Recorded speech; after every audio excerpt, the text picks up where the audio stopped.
the process to begin, which is really to get our communities focused on the issues that we need feedback from them on. So I'm going to. Oh, yes, sorry, and I've completely jumped ahead and forgotten to, as the Chief Executive just highlighted, take the apologies, of which we have one for Councillor Daniels. So I'd like to move that we accept that. Seconded Sam McDonald. I'll put that motion. All those in favour say aye. Those opposed say no. That's carried, and there are no declarations of interest recorded.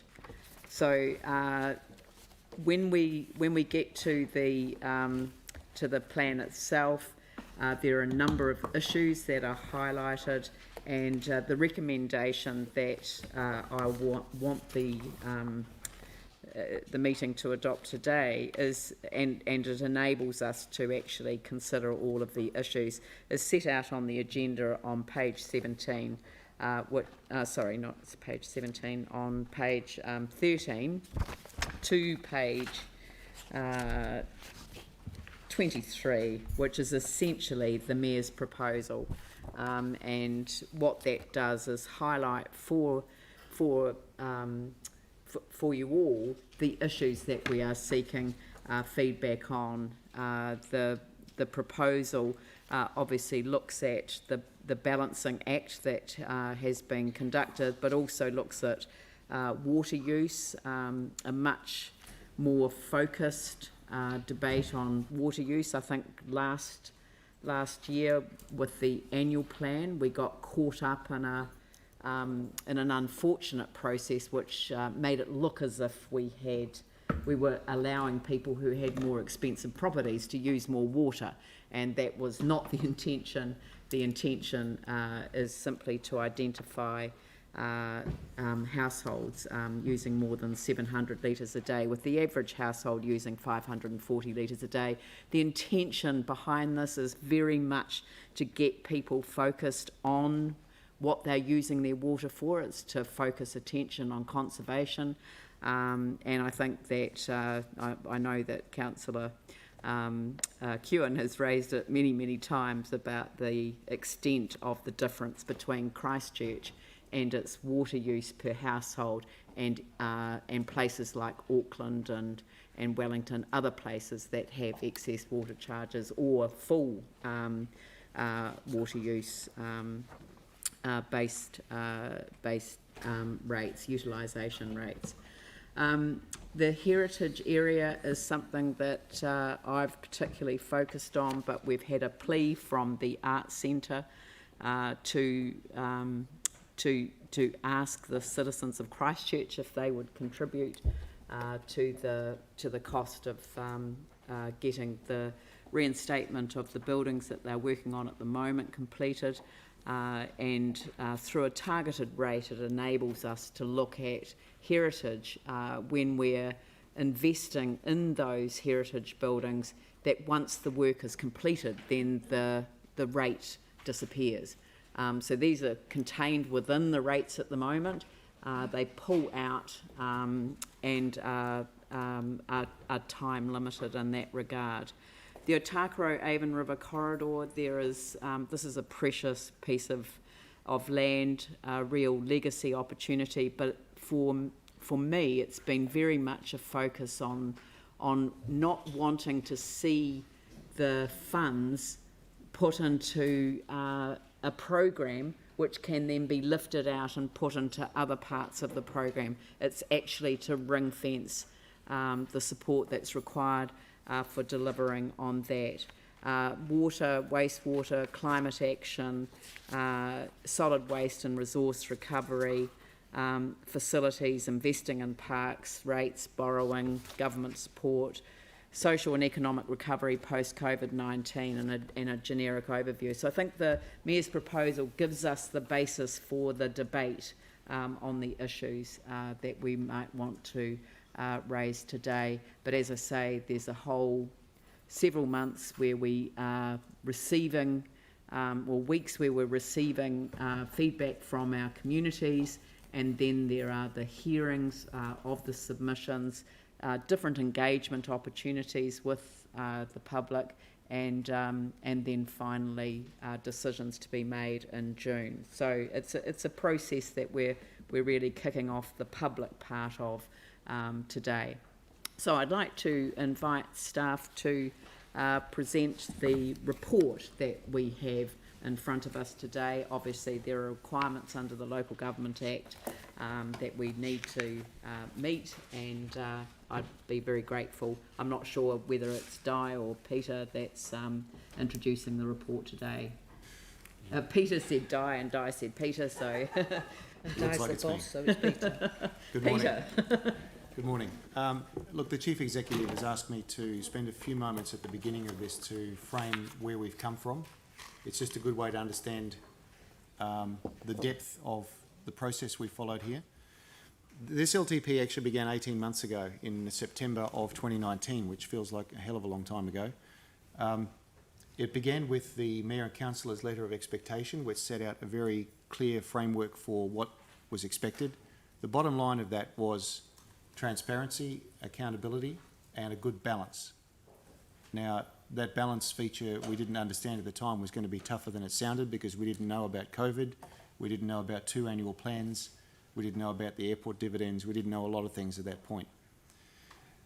But construction began, and it was the fact that we started early, and much earlier than we ever have before, that meant that when we hit COVID and lockdowns, staff were in a position to keep working, which they did.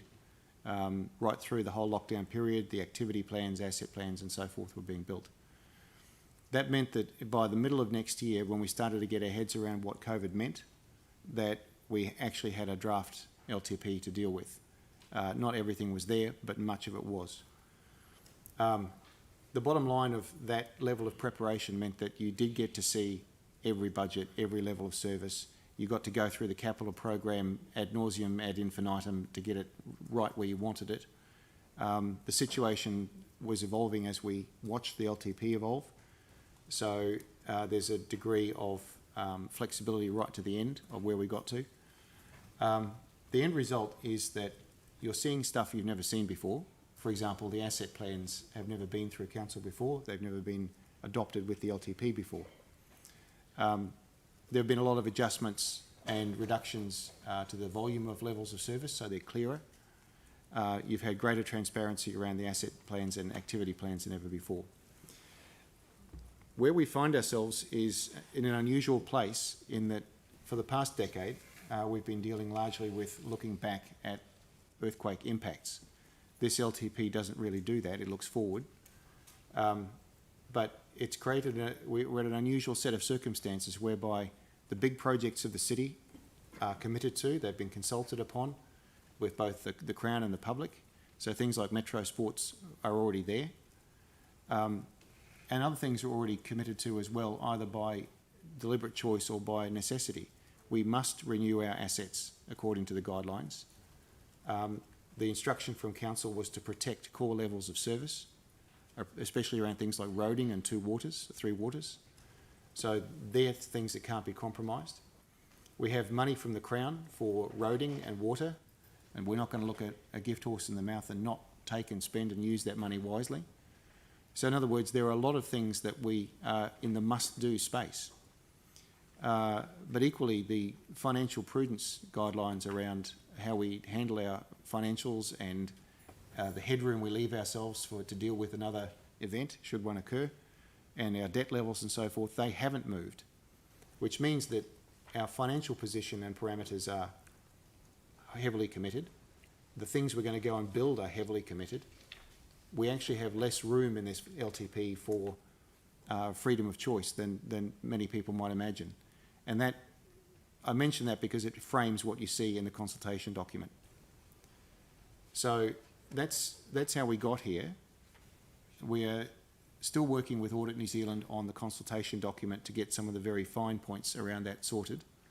You received a new copy yesterday that has been updated. Just very quickly, as I mentioned earlier today, the changes that you've seen to that document from the one released in the first report are to put a very clear summary at the front of what our proposal is, to provide the reader with the things we didn't put in our proposed approach to the LTP and why, and how they work, and what the negative consequences of those things would be, so that if they disagree with the council's proposal, they can make an informed decision about what they would like to see done differently, and what those options were and why council didn't use them. So they can make an informed submission to council about what we didn't put in our proposal as much as what that we did.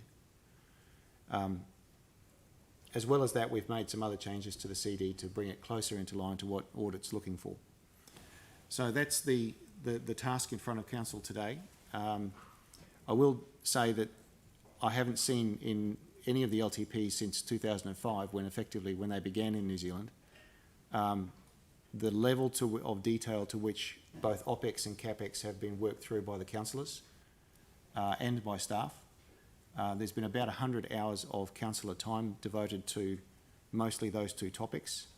And I realise that at times some of it may have seemed a bit painful or repetitive, but what it means is that council has arrived at a proposal which, given the loss of dividends from the airport and the impacts of COVID, has delivered a rates figure that compares favourably with a lot of councils, delivers a capital program which is almost at the absolute capacity of what we can meaningfully build. We don't want to plan for something we know we can't deliver. Has protected core levels of service, has preserved the headroom we need in the event of another crisis, and has kept our debt levels prudent. So that's the optimum position, the sweet spot, whatever you want to call it. And that's what we're putting out in the staff and councillor recommended proposal. So that's really the summary of how we got here and what we've got to. Are there questions for staff? Sarah, I know that you had a question. Thank you. I've got a couple of small bits from there, but I'll just go back to what you were saying earlier about our position with COVID. And I know that during the annual plan last year, we made sort of the $18 million worth of operational savings and deferred a whole pile of capital.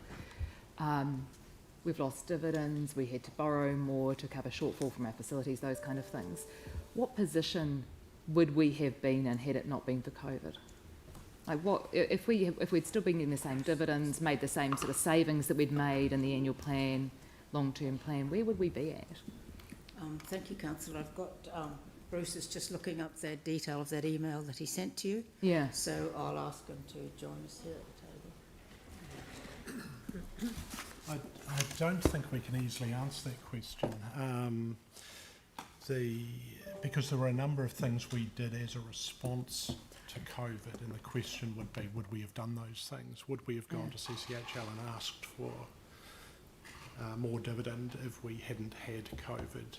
And, But if we look at the actual impact, so if we had the same sort of dividends, and we hadn't had to borrow the money for our facilities, but we had gone through the same process that we have had this time and made the significant amount of savings and deferred capital, do we have an idea where that might have put us? well, certainly, if we hadn't lost so much dividend, the rates increases would have been lower. That may well have just been effectively rate increases that have been brought forward that would have been incurred in later years will be part of the answer. So some of the rate increases out in probably 25, 26 have come forward because of COVID, but there would also be probably some permanent, I'd be guessing, but we could have been looking at a 3 or 4% rate increase this year rather than 5.5%. Okay. Yeah, thanks. And just there's a couple of small things. The sustainability grant, the sustainability fund, there's a line in the grants and funds page which shows the Innovation and Sustainability Fund, which was the old name, completely gone. The consultation document has $380,000 for the sustainability fund, but it's not showing in the grants and funds section. No, it was 400,000, and it was funded from the Capital Endowment Fund, which was why it was showing lower down. It continues. It's taken a 5% haircut, so it's at 380,000, and it goes through till 2025. It is there, but it's currently caught up in the strengthening communities. it's showing in the contestable strengthening communities grants line. But that will be pulled out separately for the... Yes, we'll for the full report it documents. separately. We've simply bundled it up into that top line, and we should have kept it separately. And the heritage one includes intangibles, so we'll be able to list those ones separately because we do the have this. biodiversity of 190,000, which goes right across all 10 years, is also in that strengthening communities line. We'll separate that out and show Separate that them all out. separately. Yeah, no, that's great. Thank you. I've got Yanni, then Sam. Thank you. I'm just interested in the additional money that's been put on for the stadium amenity. It's not been called out in any way that people can understand it. I think it's about 25 million. Why have we not explicitly highlighted that? I'm not sure what the right answer is there, except that possibly, is it something we've consulted upon already? No, it's new money in the tens of millions. I think it's about 25 or 26 million. And it's to enhance the streets around the stadium. So apparently it's not part of the stadium project, but it's additional spend. It's significant, and it just seems weird that it's not highlighted as something that people should be aware of. Well, that's certainly something we could have a look at. Okay. Just the other question I had was really in some of the report, particularly on page 20 of the introduction, it makes reference to the organics plant upgrade being in response to complaints. But I think we actually need to be a lot more detailed around the fact that that's actually a breach of contract by the operator who's responsible for meeting the consent, and therefore we have a legal requirement to respond to ECAN. So I just wondered if that section can be amended to be very explicit that actually it's not about the complaints. The complaints actually have been there, but actually it's about the fact that actually the complaints have been substantiated by the regulatory authority, which requires us to take action. Yeah.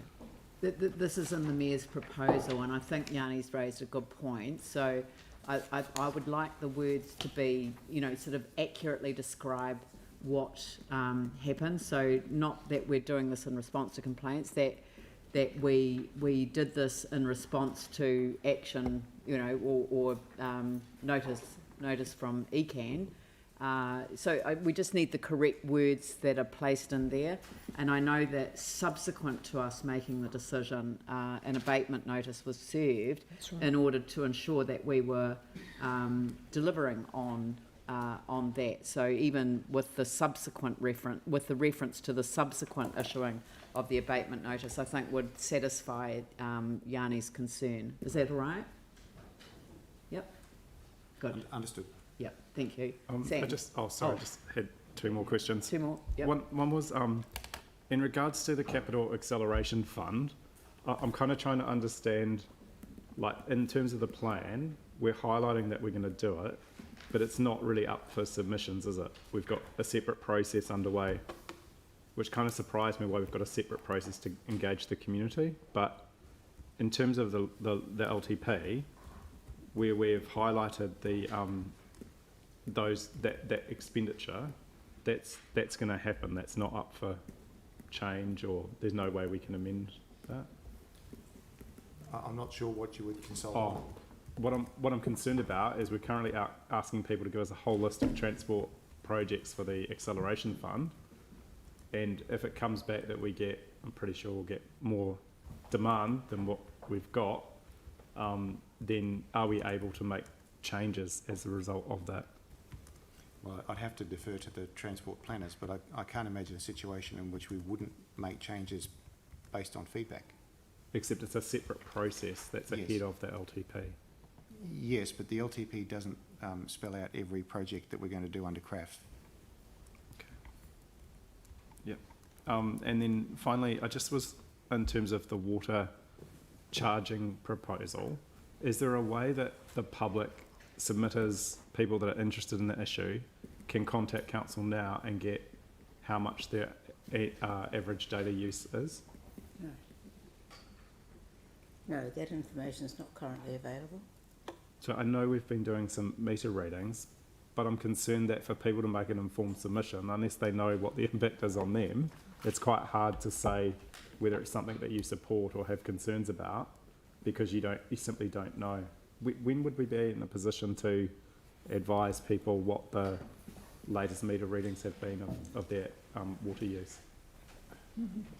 The simple answer is I don't know off the top of my head. Okay. Firstly, the meter would have to be accurate, and secondly, someone would need to read it, calculate the difference, and go back to the people. So we need to find out from the water team what. Can I just raise Can that be as one resourced. thing that I think, because I know we've been doing the quarterly meter readings, but yeah, thanks. But if I can just say, a reading for one quarter is not necessarily indicative of whether you're going to, whether your water consumption is above the 700 litres a day, because it's expected to only apply in the summer. Except as I understand it, what they do is it's the quarterly average use that they take into account. So people would still know, like for the last 3 months, for example. Yes, but each quarter isn't necessarily indicative of the next quarter. No, I understand that, but at least where we've already done meter readings, we're not doing it on an annual basis, we're doing the charging on a quarterly basis. Right. Yeah, so people would still be able to see for the last 3 months over summer, for this particular period anyway, that what they were using, which I suspect this period is probably one of the periods of high demand. We'll work with Helen to understand what can be done in that space, Yeah. and come back to you. Thanks, cool. Sam? Cool. Thank you, team, for this. Just two really quick ones. Firstly, and Di, it's probably a question for you around the capital program. I know there's a proposal in there of our level of spend. Did the staff have a particular view on what that level should be? So I'm just trying to gauge the difference between, I guess, the prudent level that staff would put forward as opposed to what we've landed on by majority. We, Figure. our initial recommendation for the council charge bit was around 400 million. We then recommended something slightly lower. Our key recommendation is 375, Yeah. but after working with the capital group and looking at our longer term projection, we felt we could make, and you'll see that in the tables, we're still maintaining our 400 million headroom in all but 2 years, which is around the time of the stadium being delivered, which was the key period we were working through. Yep. So we have managed by other means to sort of get ourselves through that with minimal risk to the council. Right, okay, cool, thank you. And just the other one was around the heritage grant or the heritage targeted rate. Do we have a figure on what that would be if it was just and it doesn't have to be now, even if I just get it later on, if it was a flat charge across the city, what that would be per household as opposed to the capital value charge? Oh, we could get that, yes. Yeah, could I get that at some stage? Thanks. Cool, thank you. Thank you. Jimmy, and then Melanie? I have one question. On page 67, consultation document, the proposed Littleton Road bus lounges to be closed. I remember this issue several years ago when the staff, and also council approved this one. There have two conditions concern. First one is particular emphasis in the Central Littleton area. Every day they have 3,000 people boarding buses in the Central Littleton area. Second is the main purpose, to set up this bus, the lounge is the kind of cut the traffic congestion and making the roads safer for pedestrians.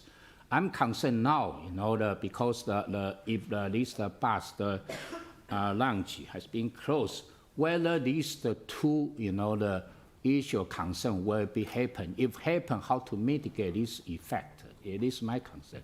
Because totally different from the several years ago in that kind of criteria. I'm not sure how we can respond other than to ask Richard to address your concerns there and explain a little bit more of the rationale behind what they're doing. I can't talk to the technicals of the lounge decision myself off the hip, but we can ask Richard Osborne to come back to you on that. Melanie? These are around the excess water charge. One, I was just wondering if we could include the median value of or the volume of water, because it's significantly lower than the average. I think that would be helpful. Yeah, we discussed that in the workshop. Do we? I still think it would be useful. The other one is about the exemption. So there's 2 exemptions included, and we may have discussed this as well, but I don't recall, because it doesn't mention about exemptions for large households.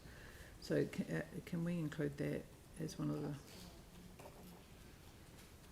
the... We've just got exemptions for the water leaks and medical purpose use. We might need to clarify here. Diane's just mentioned that she doesn't recall the exemption for large households, so We talked about it was in last year's annual plan, and we have always talked about it. okay. I think we need to clarify this, just to figure out where things are at. I've also written it down in my notes, and we've talked about this too. No, I don't doubt that. I'm just wondering what the difference is between your notes and what we've got. So might need to clarify that. It's the ability to intervene, isn't it? If there is a large household, it wasn't an automatic. Yeah, that's correct. No, but it would be nice to have it spelt out here, I think. Right. Yeah. How do you find large? Okay. So it's just the wording that you want to see. I would like a third bullet point, so it's page 31, 32. There would be some exemptions to the charge, such as, and to include large households, or whatever the wording was we had last time. May I just ask, how do you define large, please? Well, maybe that's something we need to discuss, but it more was than the same small. as what we had last year. More than 2? No, more than small. So the councillor is correct in her recollection, both in terms of annual plan 2 and the discussion. So I'm just, Carolyn, it's important that Helen and Richard, because these are areas of specific technical question, they need to be in the room to be able to remind members, okay? Yeah. Because it does say Right. including. Well, it's not- got, there not would be some extensive. exemptions to the charge, such as unexpected Such as. high use due to an Such unknown as. water leak, water use for medical purposes. But you could just put exceptionally large households. You know, I mean, it's going to be the exception. We're not, yeah, because with this is 700 litres, which is well over the average. So, all right, but I don't object to that going into the documentation. It was what we discussed. You're right. Pauline, Thank you. and then Jake. Mine's just a wording issue as well on the organics processing plant, and it's relating to the expenditure over the next 10 years, but it's convoluted with the MRF. So the paragraph that reads, the first 3 years will focus on the upgrades at the organics processing plant and materials recovery facility sites. So I think we should probably make that a little bit clearer, that we're intending to upgrade the organics processing plant by January 2022, and the rest of the money will be obviously on the MRF. So if we could just differentiate between that upgrade time frame, I think it would be really helpful. Otherwise people might get upset about that. Thanks. Sure, we can definitely make that clearer. Jake? Yeah, so a suggestion or a question. Given that our auditors had some sort of hiccups with that we weren't presenting enough options in terms of, from the things we discussed in briefings, uniform annual general charges and rolling those flat taxes back into a progressive tax was something we discussed and were presented with 4 different options on. Have you thought of including that in the consultation document so people could submit? I mean, that's a proposal that would reduce the rates of, I think, 87% of Christchurch residential ratepayers. No, we didn't, because when we presented it, the consensus around the room was not to proceed, and so we didn't. We should present some more options, though. Just signalling that that's an amendment I'd like to deal with. Maybe not today, but certainly before the 4th. Well, we're hoping that we can get things on the table today, but I did note a question Sam asked before, and I'm interested in the answer to that question as well. because, I mean, it is an item that we could structure a debate around today, which is, do we, it's one end of the spectrum, remove all of the uniform annual general charging that we have. It's at the lower end of the spectrum in terms of what's around the country, but it is where it is. But it does have an impact.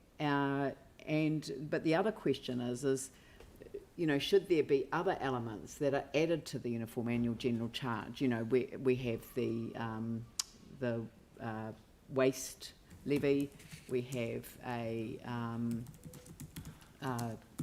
$20, I think it is, for active transport. Is it still? Is that still on the?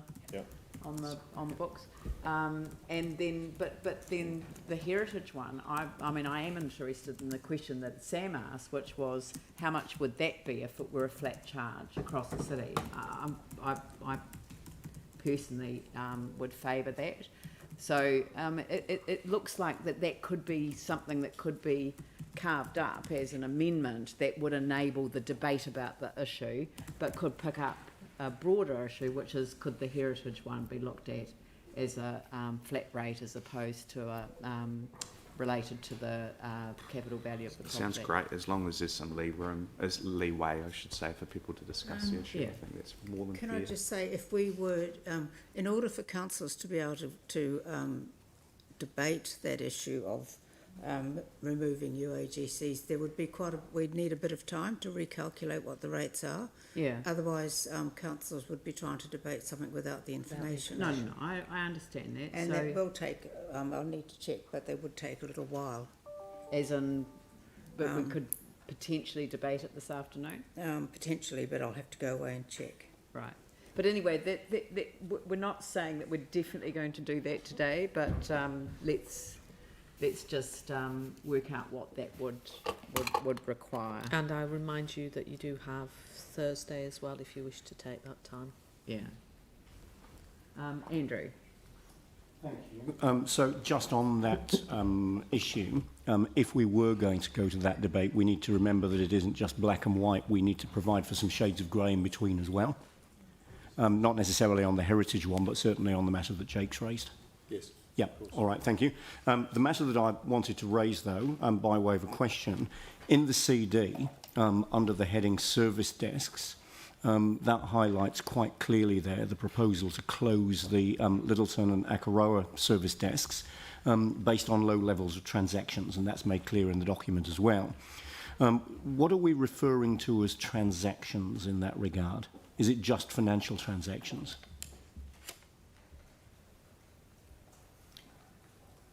Again, I can't answer off the hip that level of detail, but we certainly can investigate the spreadsheet behind it and try and find out what a transaction is. Yep. If it's strictly a financial one, or does it cover inquiries, for example? Yeah, I think we need to be, I mean, this is something that there will be some interest in those local communities. I think we need to be clear.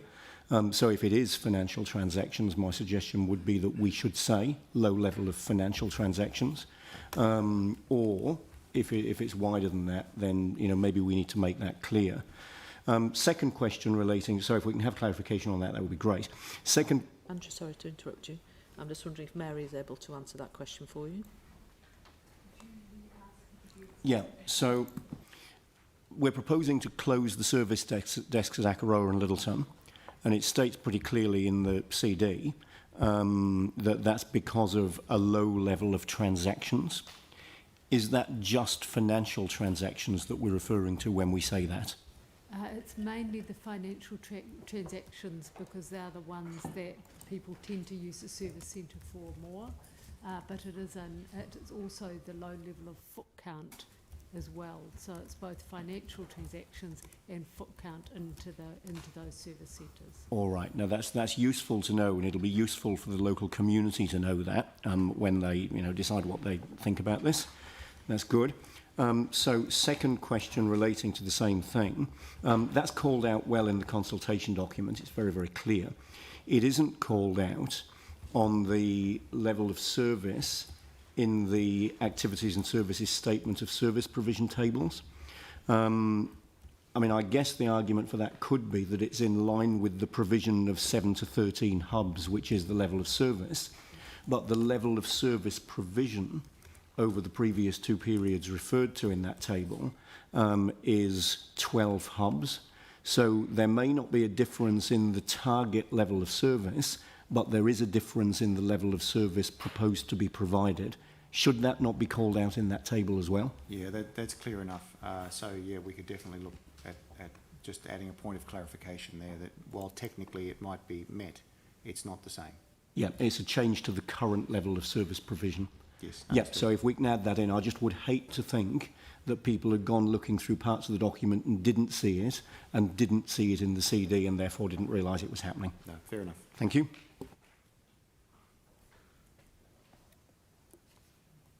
Yanni, another question? Just a few additional questions. I've just checked on that stadium support package, and we were originally advised in the project sheet was 25 million, but on the capital program, it's only listed as 5. So I don't know whether that's an error or whether money's been reduced. So I just thought that might be helpful. There's also just a bit more clarity on that. There's a number of water supply renewals. They're about $8 million. So again, like total cost of the stadium, or the multi-use arena, sorry, it would be really good just to highlight what the actual cost is.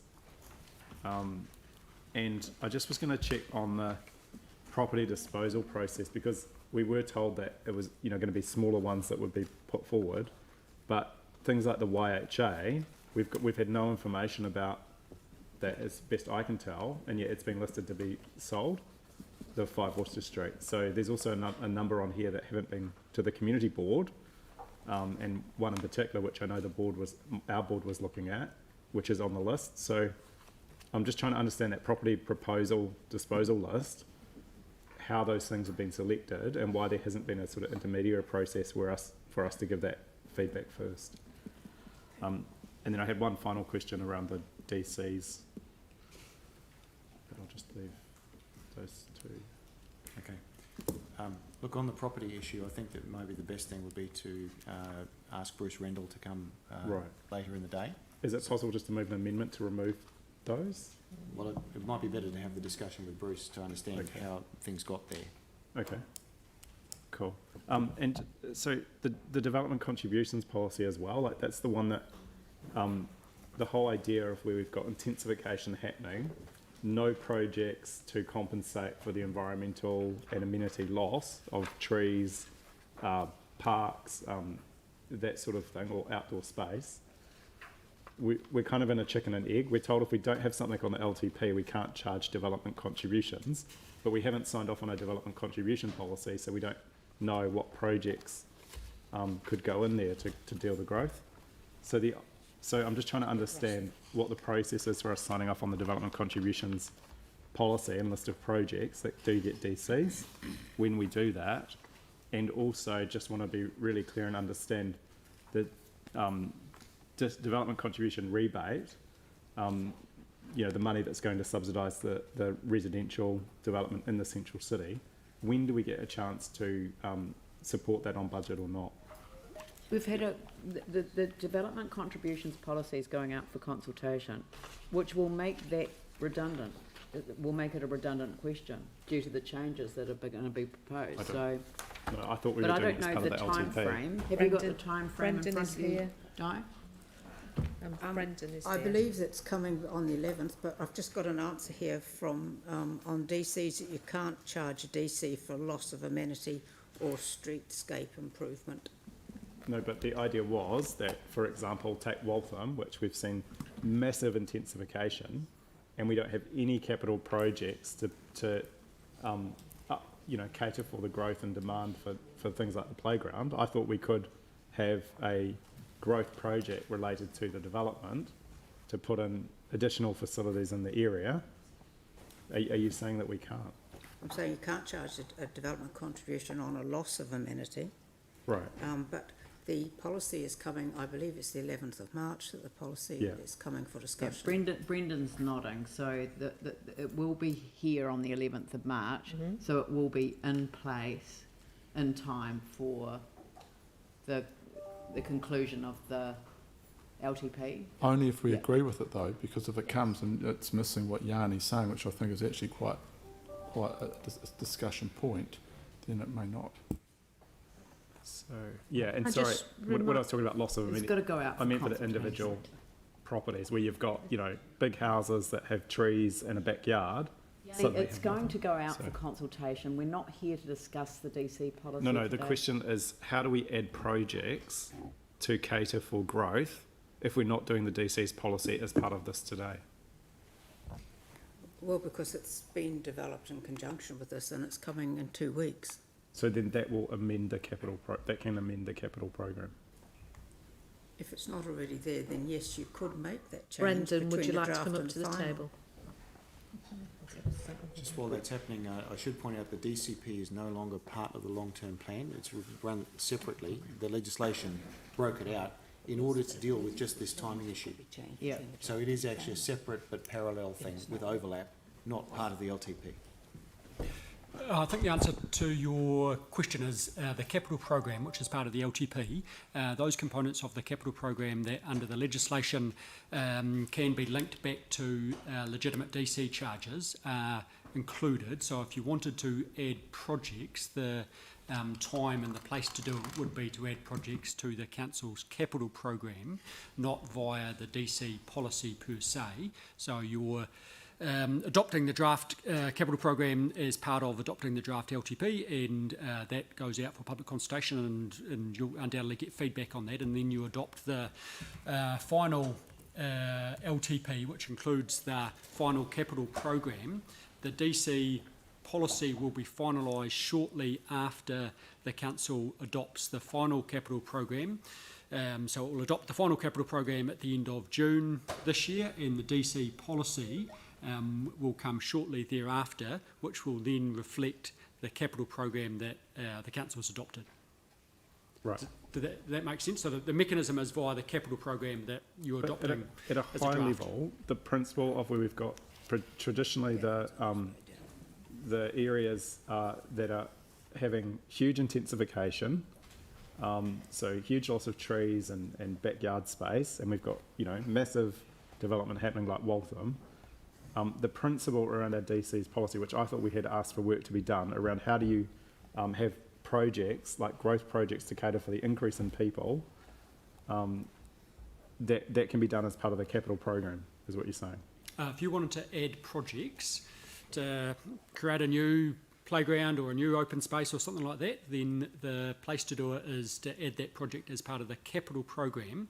It's a second order question about whether that project can be funded via DCs though. The legislation is very specific about what can be funded Exactly. via So DCs. if it can't be funded by DCs, then I don't think we'll get support from the council table Yeah. to And add it. your example of It's trees chicken and being egg. taken from someone's backyard through intensification, that can't be funded via DCs. No, but yeah, we have strategic land. We used to have a reserves budget where when new development happened, money went in, and we provided a sort of replacement of things that were happening. So, I mean, I know everything's changed, but that's fine. I'll wait for the DC's policy amendments to the capital program based on that by the time we sign off on this. Just to be clear, if you wanted to add capital projects, then the mechanism is probably via the capital program that you're doing as part of either the drafting of the LTP or the final LTP. You can't add capital projects at the time of adopting the DC policy. No, and so can I suggest that they the qualify appropriate time will be, you know, during the course of the LTP process, prior to the final LTP being adopted.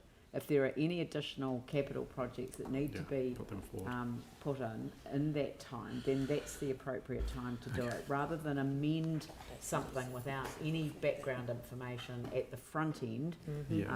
We'll do it. The point is when we, I don't know if councillors, maybe the new ones will have never seen it, but when we get the DC's policy, we actually get a schedule of projects broken down by how much they qualify for development contributions versus the general rate.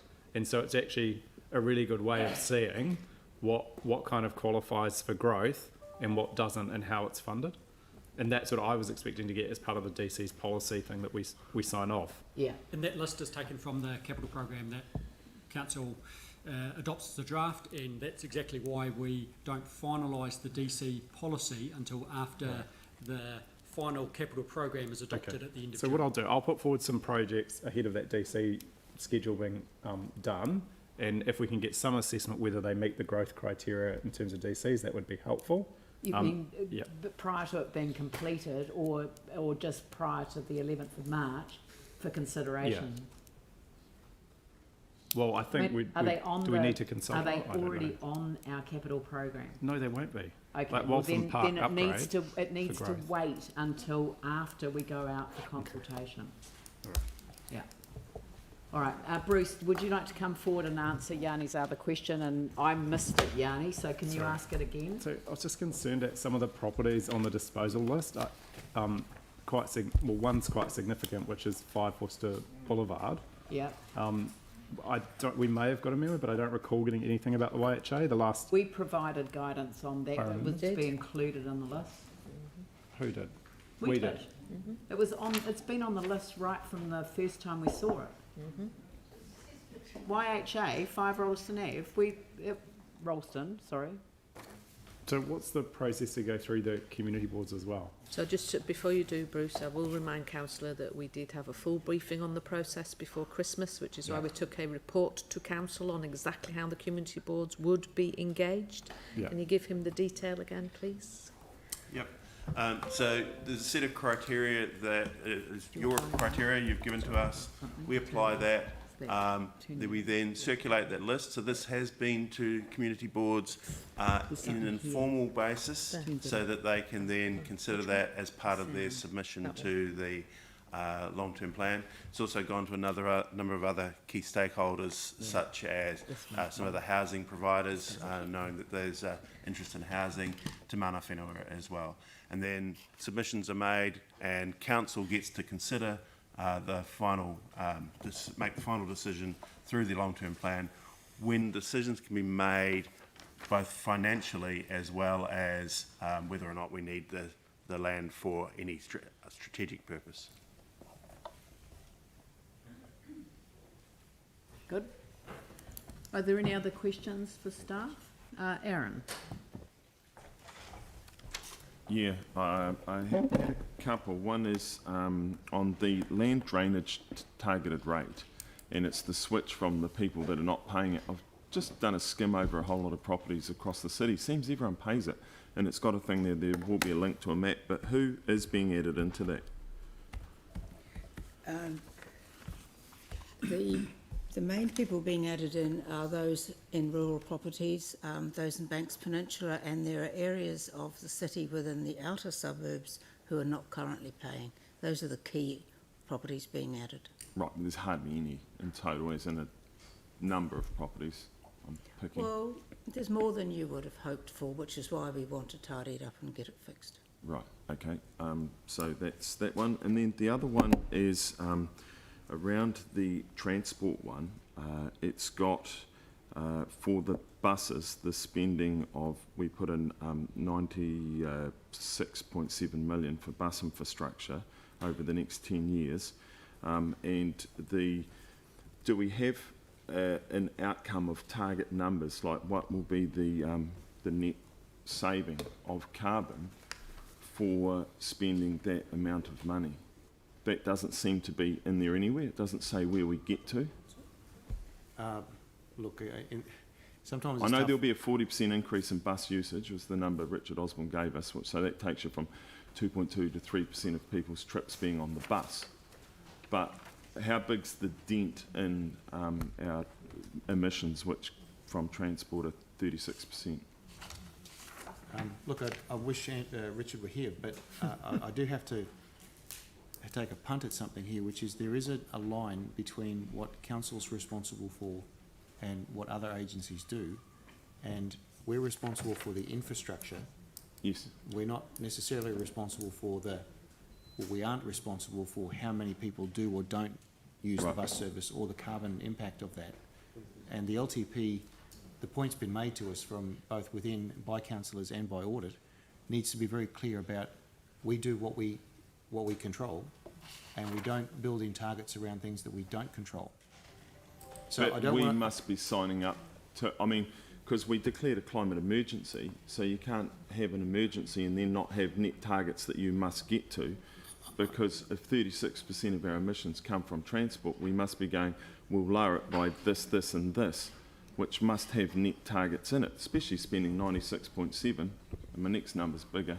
I understand. I'm not trying to be bureaucratic about it so much as saying that I think your concern needs to be in the right place, which is maybe at the level of strategic directions, rather than a level of service, which is we contract to deliver X amount as a council of things that we don't actually control.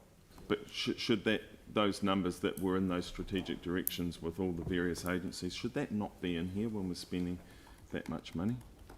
I believe that a lot of that is in the strategic directions, but it's not in the levels of service, which I'm saying it's about where it is rather than the need for it. But I thought there were quite a lot of goals. Because you spend $1, get 10 cents back, not a great investment. Spend $1, get $8 back, great investment. Because the other one is and it's the same question again, is the cycleways are in here for an extra $235.8 million.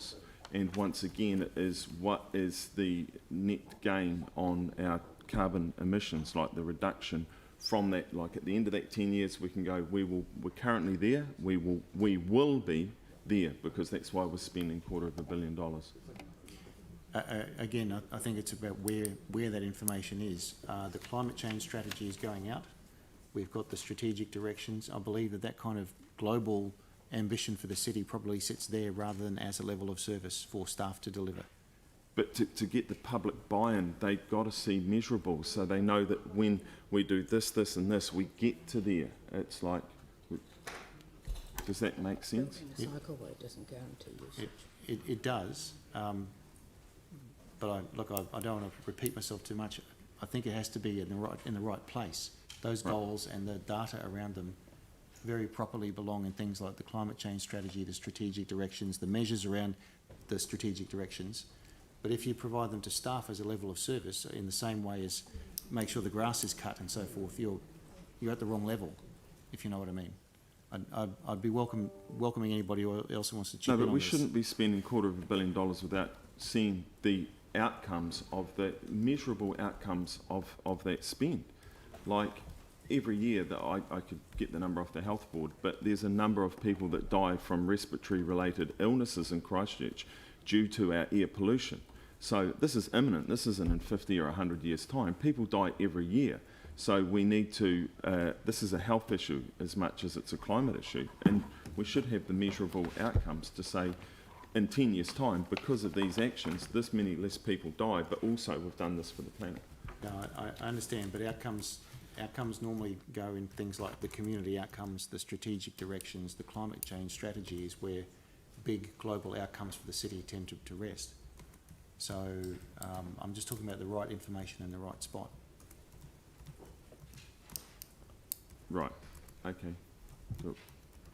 So the public won't see that when they make submissions on it, because we're going to get quarter of our submissions will be people coming in talking about climate change. That's the environment we're living in, and so they should be able to see measurables. So they go, no, I want you to spend more there and less there because that is what they want. But we must be able to measure it.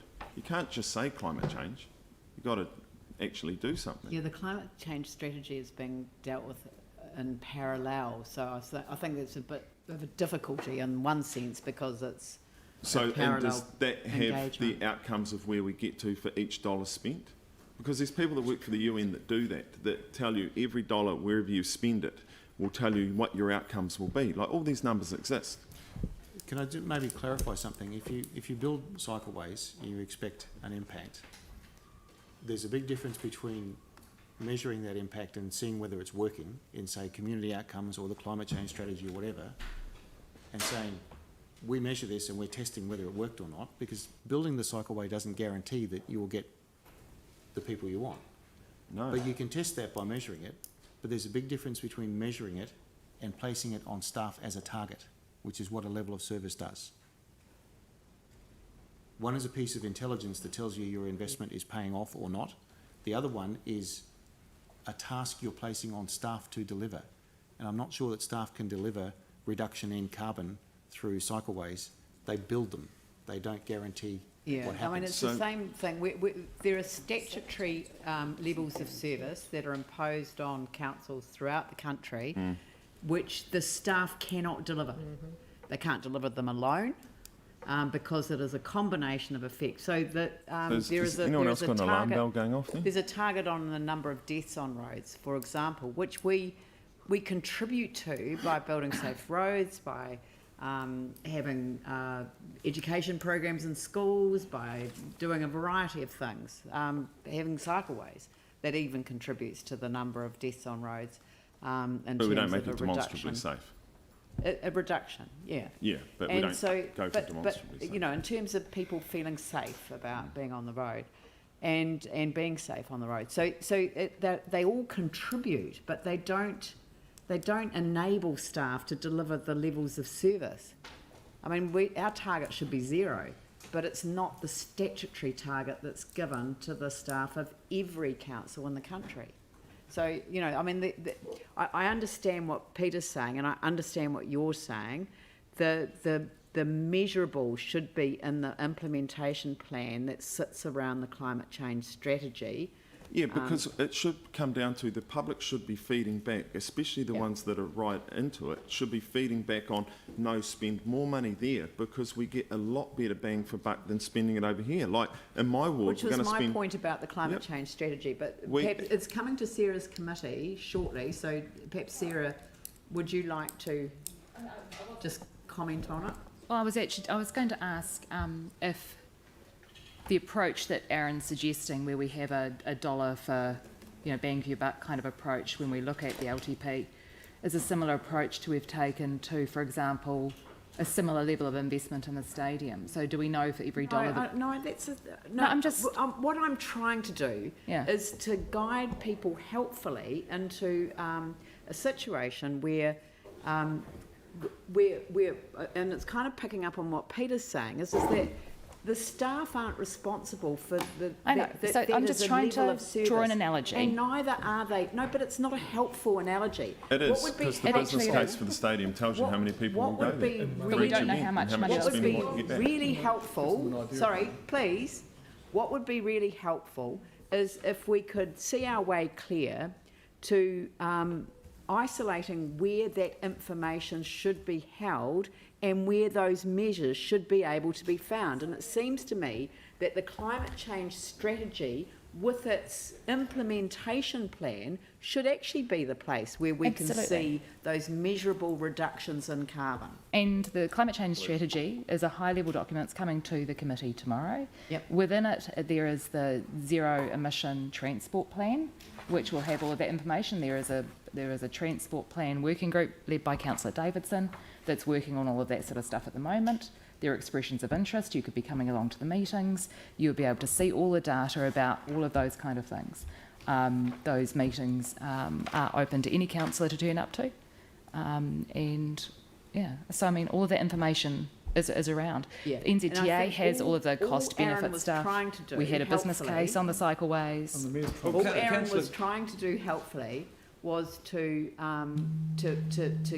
daylight the issue in the context of the spend. Except that, I'm just going to say that if you're only isolating one project for that concept of spend and not saying we should be doing it for all projects, then there's a disparity. But we do it. I misunderstood for the I didn't cycleways. hear Aaron say that he was only talking about one project. He was only mentioning the cycleways. I think he was looking at a number of projects in the that so the sustainable transport stuff. Councillor Kewen is on the working group for the transport plan, so I hope he stays bold during that process too. Absolutely. Yeah. Anyway, so I would like to think that.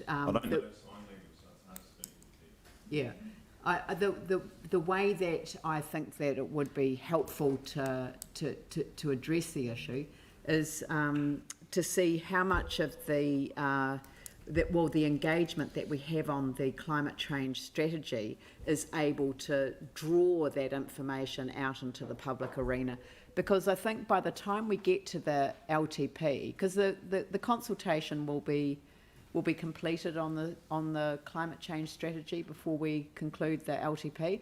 So we should be in a position by the time we get to the final set of decisions on the LTP to be able to have a really clear understanding of what the investment in a whole range of different projects will do in order to achieve the carbon reductions that we need to make as a city. So, and we're not responsible for whole of them, which is why we've set a target of 2025, but it's only an aspirational target for the city because we don't simply control all of the different aspects of the city that would enable us to achieve that. And from a council point of view, 2030, and we need to see measurable and deliverable and delivering results as we get to 2030. So, and I'm hoping that that's what the climate change strategy will help us to address. But it does need to be, as you say, wrapped into the final leg of this process so that they all come together and people can see that their investment in the capital program is producing the climate action that we want them to produce. Yeah. Sarah? I'll just add one. If you want some data, so the average Kiwi drives 10,000 kilometres a year, and that's 2 tonnes of CO2. No, Aaron was asking for specific information. It's 2 tonnes of CO2 for every 10,000 k you bike. Can we not try and demonstrate some form of discipline? Okay. Yeah. Thank you. Oh, they had a services rupture. I am trying to be helpful to people to raise these issues, but are there any other issues generally? Because I might move on to the next little item. Are people generally done with questions? Madam Chair, Helen's here. She may be able to answer Yanni's question about water meter readings. Helen. And Helen, can you also touch on the issue of large families, because it needs to be included in the documentation? Yes, I've got notes on 2 or 3 things that have come up, so if it helps if I just go over those to start with. Please. So just a reminder, because it's some time since we had our workshop talking about water charging. So the allowance is 700 litres per day, assessed quarterly. Okay, so not over a year as we did in the annual plan proposal. That's assessed quarterly. So if you go over your average of 700 litres per day in any one quarter, then you're liable for a bill for that quarter. That allowance compares with 540 litres per household per day, which is an average use. And remember that average use includes ordinary household use and garden watering, which is a favourite activity here in Christchurch in the Garden City. So it includes that garden watering with no controls on it, if you like. A reminder that quarterly, so we are reading meters quarterly. That doesn't mean that we're going to read a quarter of the city on the 1st of March and then a quarter of the city on the 1st of June and then a quarter on the 1st of September. They will be rolling reads around the city. So you'll get your meter read not exactly every 91 days, but usually between 80 and 100 days, and it'll be averaged over that period. All right, so that's a quarterly reading and a rolling reading across the city. In terms of getting information out to households, we've started those quarterly readings already. So we're starting to get that information together, and we will be sending notices out to people so they know how much they've been using in each quarter. And most people will see that they use a relatively small amount in the winter, and if they're very keen on their use of water outdoors for gardens or swimming pools and the such, they will see their use go up in the summer. Okay, so we will get that information out to people on a rolling basis. We're also working on an app where they can get that, they can draw that information from us rather than us send it out. Now that is a work in progress, and there's no guarantee we'll get that up and running in time. And in fact, there's no guarantee we'll get it up and running at all, because we just need to check with legal about whether that information is considered private. Okay, so there's a bit to work through there, but that would be the best, actually, that people can just assess it themselves. In terms of the first bill, nobody would get a bill until the first summer, so that's the summer of 2022. So if council, after hearing submissions, adopts this, then the ordinary water use through the first couple of quarters is likely to be low and within the allowance for a household, and they wouldn't get a bill until the summer. If they did get a bill earlier than that, it's more likely that it's a leak, and that's one of our exemption provisions. So if you've got an undetected leak on the property, and that's leading you to use, 2,000 litres per day, and you provide evidence that you've fixed that leak, then you can get an exemption from that unexpected and ridiculous water bill. All right, so we will address the household side of the meter leaks through this process as well. So remember that exemption. And the final thing, people were asking about large families. We do not have an exemption for large families, which we did have under the annual plan proposal, and that's because the 700 litres per day is more than sufficient for ordinary household use, even for large families. So 700 litres per day is a lot of water, and we expect that large families will be able to function perfectly well with that. We have retained an exemption for medical purposes. However, again, we don't expect we'll ever have to use it. 700 litres per day is, again, a lot of water and should provide for that. So the only one that's specifically there is for leaks, unexpected leaks, on proof that you've fixed them. So that's the quick summary. And there aren't any other specific medical questions. purposes. And medical, yes. Yeah. I've got Sarah, Melanie, Yanni. Thank you. The other one that we had last time, and I've had a quick answer back just now, was around community uses for water. So we have several places many places around the city where we have council reserve land where we're doing native plantings, or there's a community garden next door on council land, where the private residence is allowing their tap to be used to help water the natives growing in Drayton Reserve, for example, or at a community garden. And they are community activities that are of benefit to council and to the wider community, but it's an individual tap being used. And I'm wondering if there was we did put this in last time, a specific exemption we would be able to use for people doing that, so that we have significant amount of council. What we would prefer to planting do is in. to give them their own supply. So if they're on a separate title to that household that's letting them use their outside tap, But it's a council, yeah. we would prefer that they had their own supply if it's on a piece of council land. So parks and reserves, for example, usually have their own supply. So they're separately metered. And Yeah, they supplied. often don't have a supply at all. Well, what we would prefer to do is to give them their own supply. So they should come and talk to us, and we'll get their own supply put in. Otherwise, that household, we have no way of monitoring that household's use. If There's they're very saying- few of them across the city. It seems like it would be easier just to exempt those properties than put.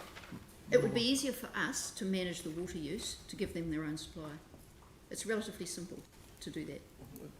Okay, can we see if we can get some parks advice on that maybe, just in the We next we can hour or certainly so? work with parks and reserves to do that. Yeah, thanks. Yep. Melanie? I mean, sorry to stop. I will keep harking back to last year in the annual plan, but is it true we were talking about an excess water charge for over 915 litres per day, and I realised that if people's rates were low, we were going to be charging them earlier on than those with higher rates. But we also had the large families included, so it doesn't quite add up to me. So we've done some more work on patterns of use, and the high users are those with large gardens and irrigations or undetected leaks. There's very little correlation. There is some correlation with family size, but it doesn't push it over the 700 litres per day. Well, It's then the there's outside no garden. harm. There's no harm in including, extra large households, is there?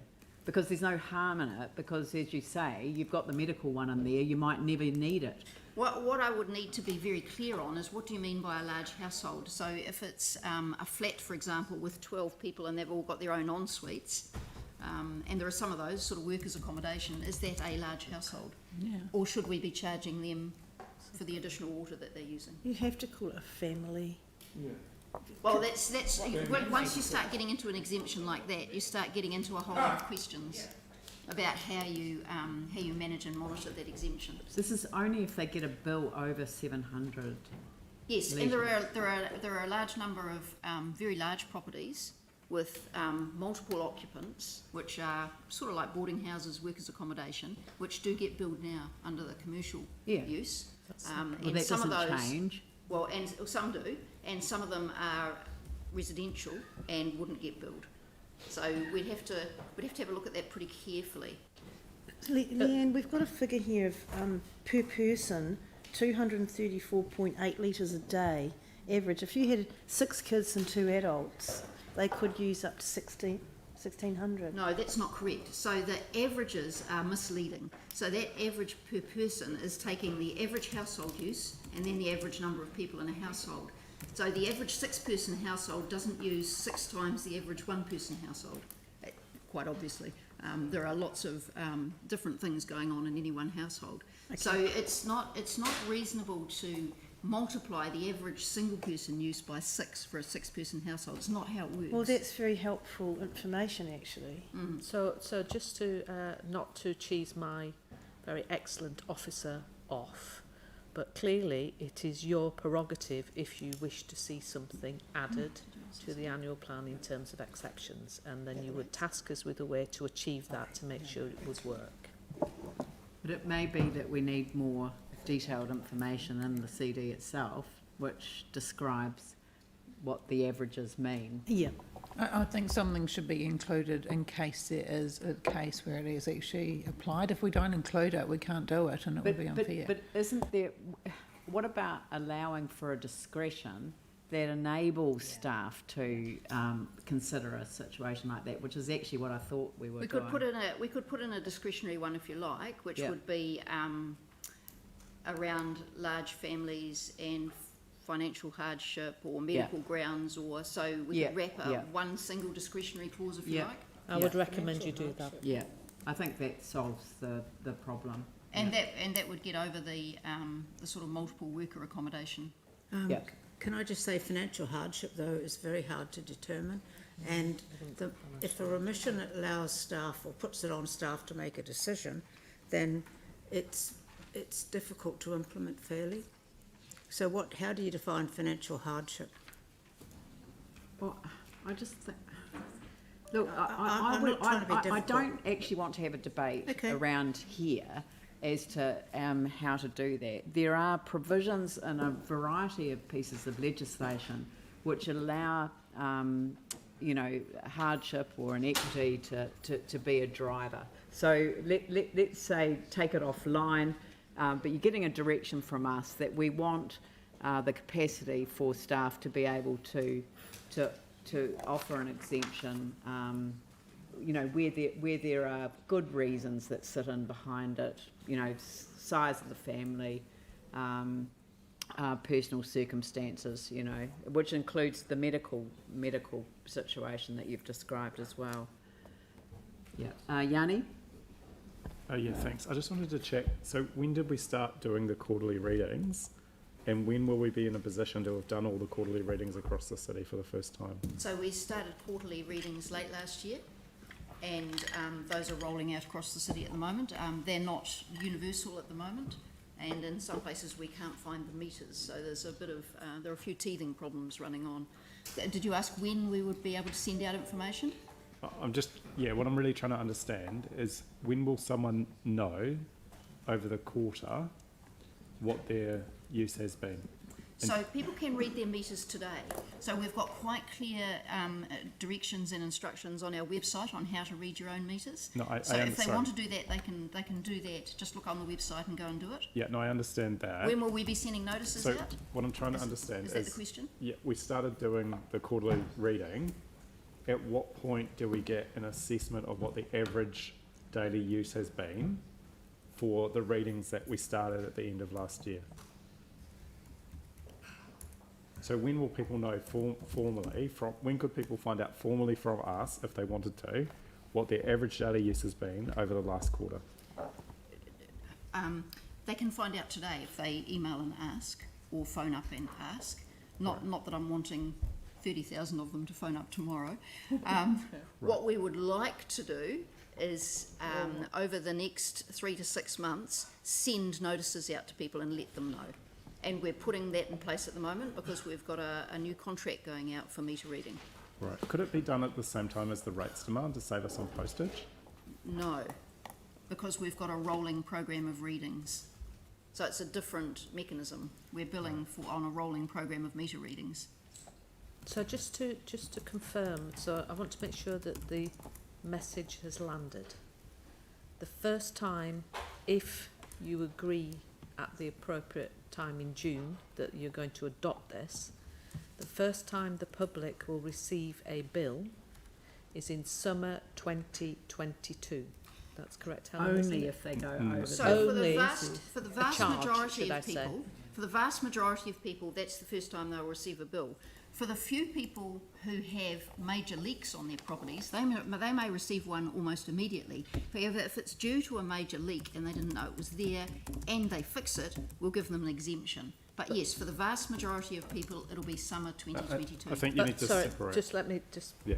finish off that. But we will be informing the public, Helen, will we not, from go forward, what their usage has been on a quarterly basis before we get to summer 2022 to allow them to adjust their behaviour. Yes, so what we'll do is let people know what their use has been, whatever the frequency of the meter reads have been. So some of them will have been quarterly for a year, some of them may not be for that long, but whatever readings we've got, we'll let them know what their average use is from those readings. Yeah, it just. So I think people will have plenty of information and time to adjust. By the time it comes to hearing submissions, if people are making submissions to us saying, I'm really concerned about this proposal, I'm worried I'm going to be charged X amount in Z, will people have a sense of what their average daily use has been over the last summer quarter that we're currently in?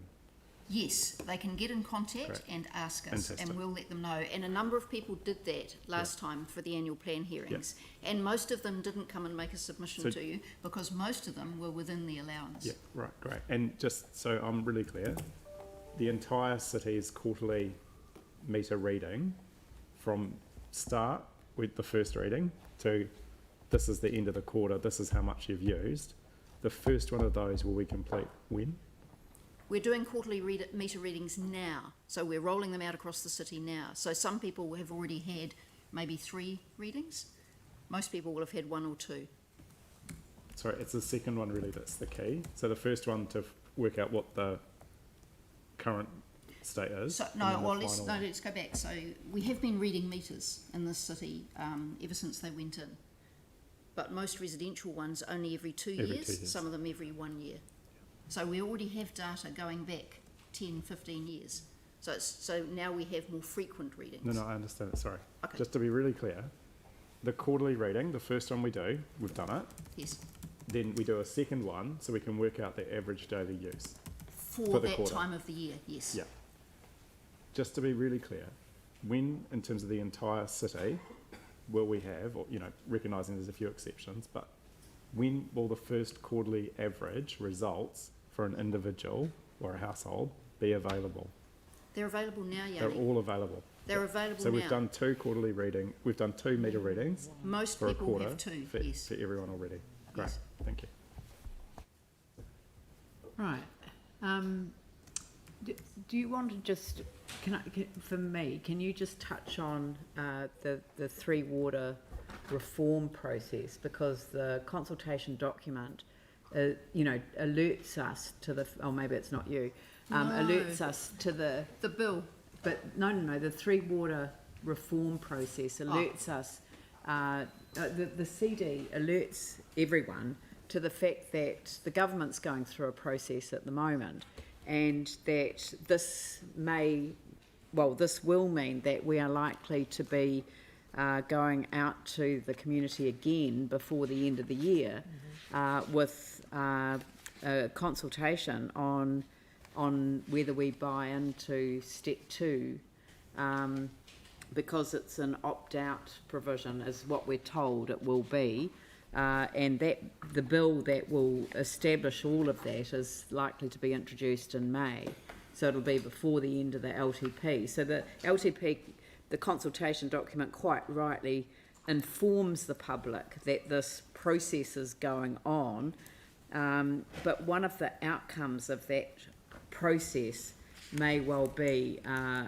us going back out to our communities, asking whether they wish us to remain in or to opt out of the reform program. Yes, so the water reform program is being run by central government, and Department of Internal Affairs is leading it, and they, as most people know, have signalled that they wish to see water services, that is water supply, wastewater management and possibly stormwater management, moved to a regional delivery model. So that when I say regional, I don't mean regional councils as we understand them, regional, but yeah, so 4 to 8 delivery agencies across the country, or possibly fewer. So what they're doing at the moment is looking at what's required for the best outcomes for communities in terms of their water services. And when we say the best outcomes for communities, they're looking at all communities. And again, as you're probably quite familiar, most people in large towns and cities have very good drinking water and wastewater services, but quite a number of people in our much smaller rural towns and more village-sized towns don't have good access to good water supply and wastewater management services, and the outcomes for public health and for the environment have been very poor. And particularly, there are some particular incidents, of course, that people attention is drawn to. So that process, in terms of what is required to do that across the country, is running at the moment with some international assistance, and this council and a lot of other councils have provided information on who we deliver water services to, how we deliver those services in terms of the council and the contracted services, what the asset base is, what the needs are for investment, and that information is being considered across the country to look at the best delivery models. In parallel with that, the entities that deliver the water services are envisaged as standalone Crown entities under their own legislation. So that is, they are not council-controlled or council-owned entities in the way that Watercare is, for example, up in Auckland, which is entirely owned by the council and operated as a council-controlled entity.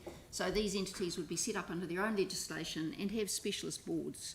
So the boards would reflect the communities that they serve and also have specialist expertise in terms of managing and governing water services, which is big business and specialist business. So I think the important thing is, in relation to this LTP, both advice from Solgum and from central government as to why the wording is what is in our current LTP, and it will be outside of the decision timeline of this particular document.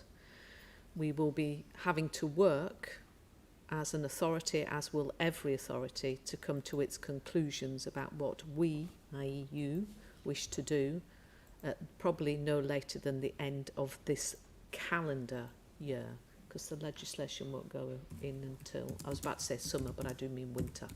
I'm doing my Northern Hemisphere thing again. So it will be outside this timeline.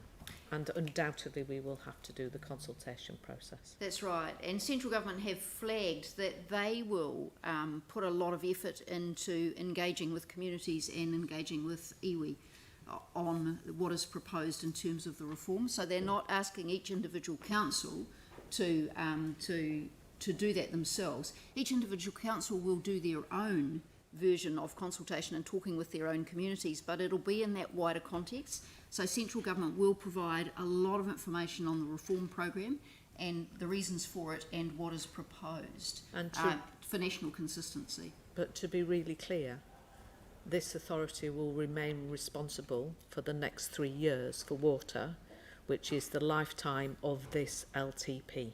That's correct, yes. So you're not abdicating your any responsibility. That's right. And the other thing that central government has said that they will do is ensure that the process works well for local government. So if there need to be changes to the Local Government Act or any other legislation to enable this to happen without local government having to tie itself in knots, around any transfer of assets or change in service levels, then central government will look at that and make sure that the transition process works well for everybody. And of course, all members have been invited to the roadshows that are in March. 23rd of March, I think it is, yes. Yeah. I mean, I've just, you know, I don't want to kind of frighten people, but in terms of the numbers that are being talked about by central government in terms of the underinvestment in the infrastructure, Three Waters infrastructure across the country, between $27 billion and $46 billion would lead to massive increases in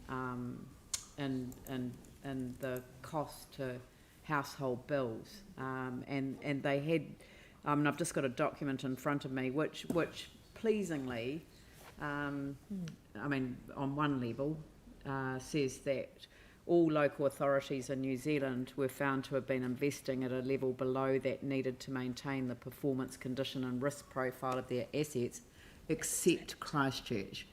So Christchurch has been singled out, but I think that the part of that has been the investment that was undertaken as a result of the earthquakes. But I think that we collectively can take some credit for continuing to invest in our infrastructure. And I know that part of that has been driven off the desire to return to chlorine-free status.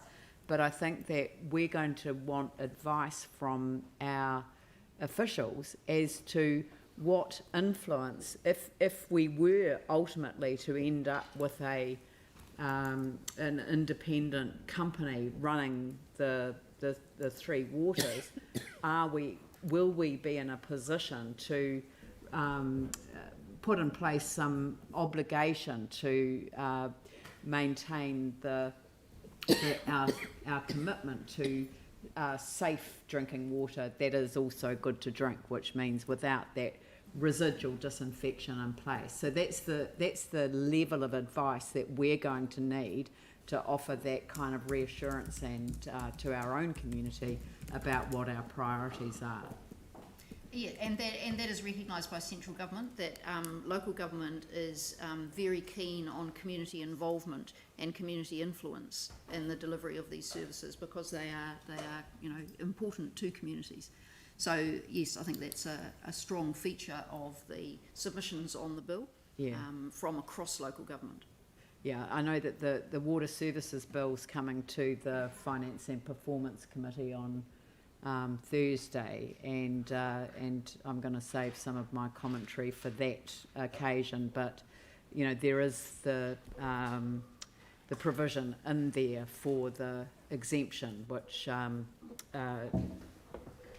which obviously we want to be in a position not only to apply for ourselves, but also to ensure that whatever structure is set up in the future, that there is a clear understanding that residual disinfection isn't the panacea to the appropriate provision of safe drinking water, which is our commitment, but from a secure source, not requiring that. So, but anyway, that's back to the matter in hand.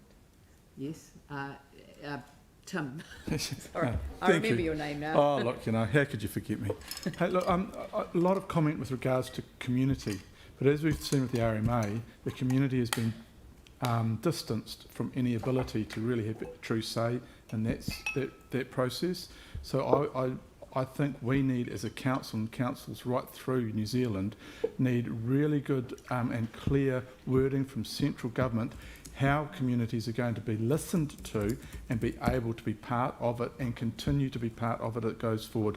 Because I can see this when we say reform, etc., and it's used quite a lot with the RMA, it's about reducing the ability of communities and loading the councils, local bodies, TAs, whatever, with the responsibility and being looked as the kicking board for that reduction in ability to comment. And I think that is a truly sad example of what central government's doing with the RMA. So that's for me, and I think for everyone on this table, the key there. Thank you. We look forward as officers to the detailed debate you undoubtedly will have later on in the year on this matter. Yeah.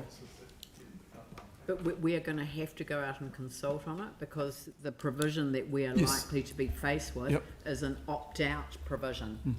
And when you opt out, what are the obligations that we're going to have to take on in order to maintain the level of standards that will be imposed also and that's what by the regulator? Yeah, and that's what I'm saying. When we go to consult, we need to know what we're consulting on, and we need that direction from central government.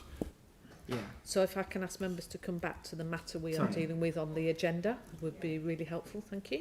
But it's connected. It is connected, because I think people do need to understand that we are constrained in terms of what we're consulting on in relation to the three waters, because there is this additional engagement that is being undertaken at a central government level, but we are also taking on as a regional level. So within the Canterbury Mayoral Forum, we've instigated this work.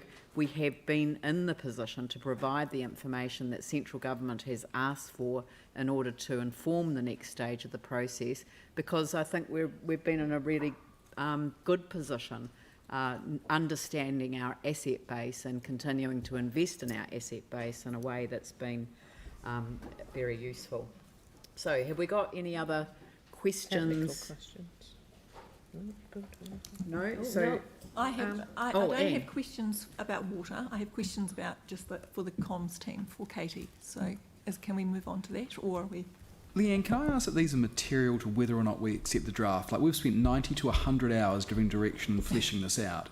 And I think it's seriously worrying if we're at a point. I'm just going to get to Sam in a minute, and he will present the audit and risk one. But I think it's around whether you accept the draft or not and you're comfortable with it.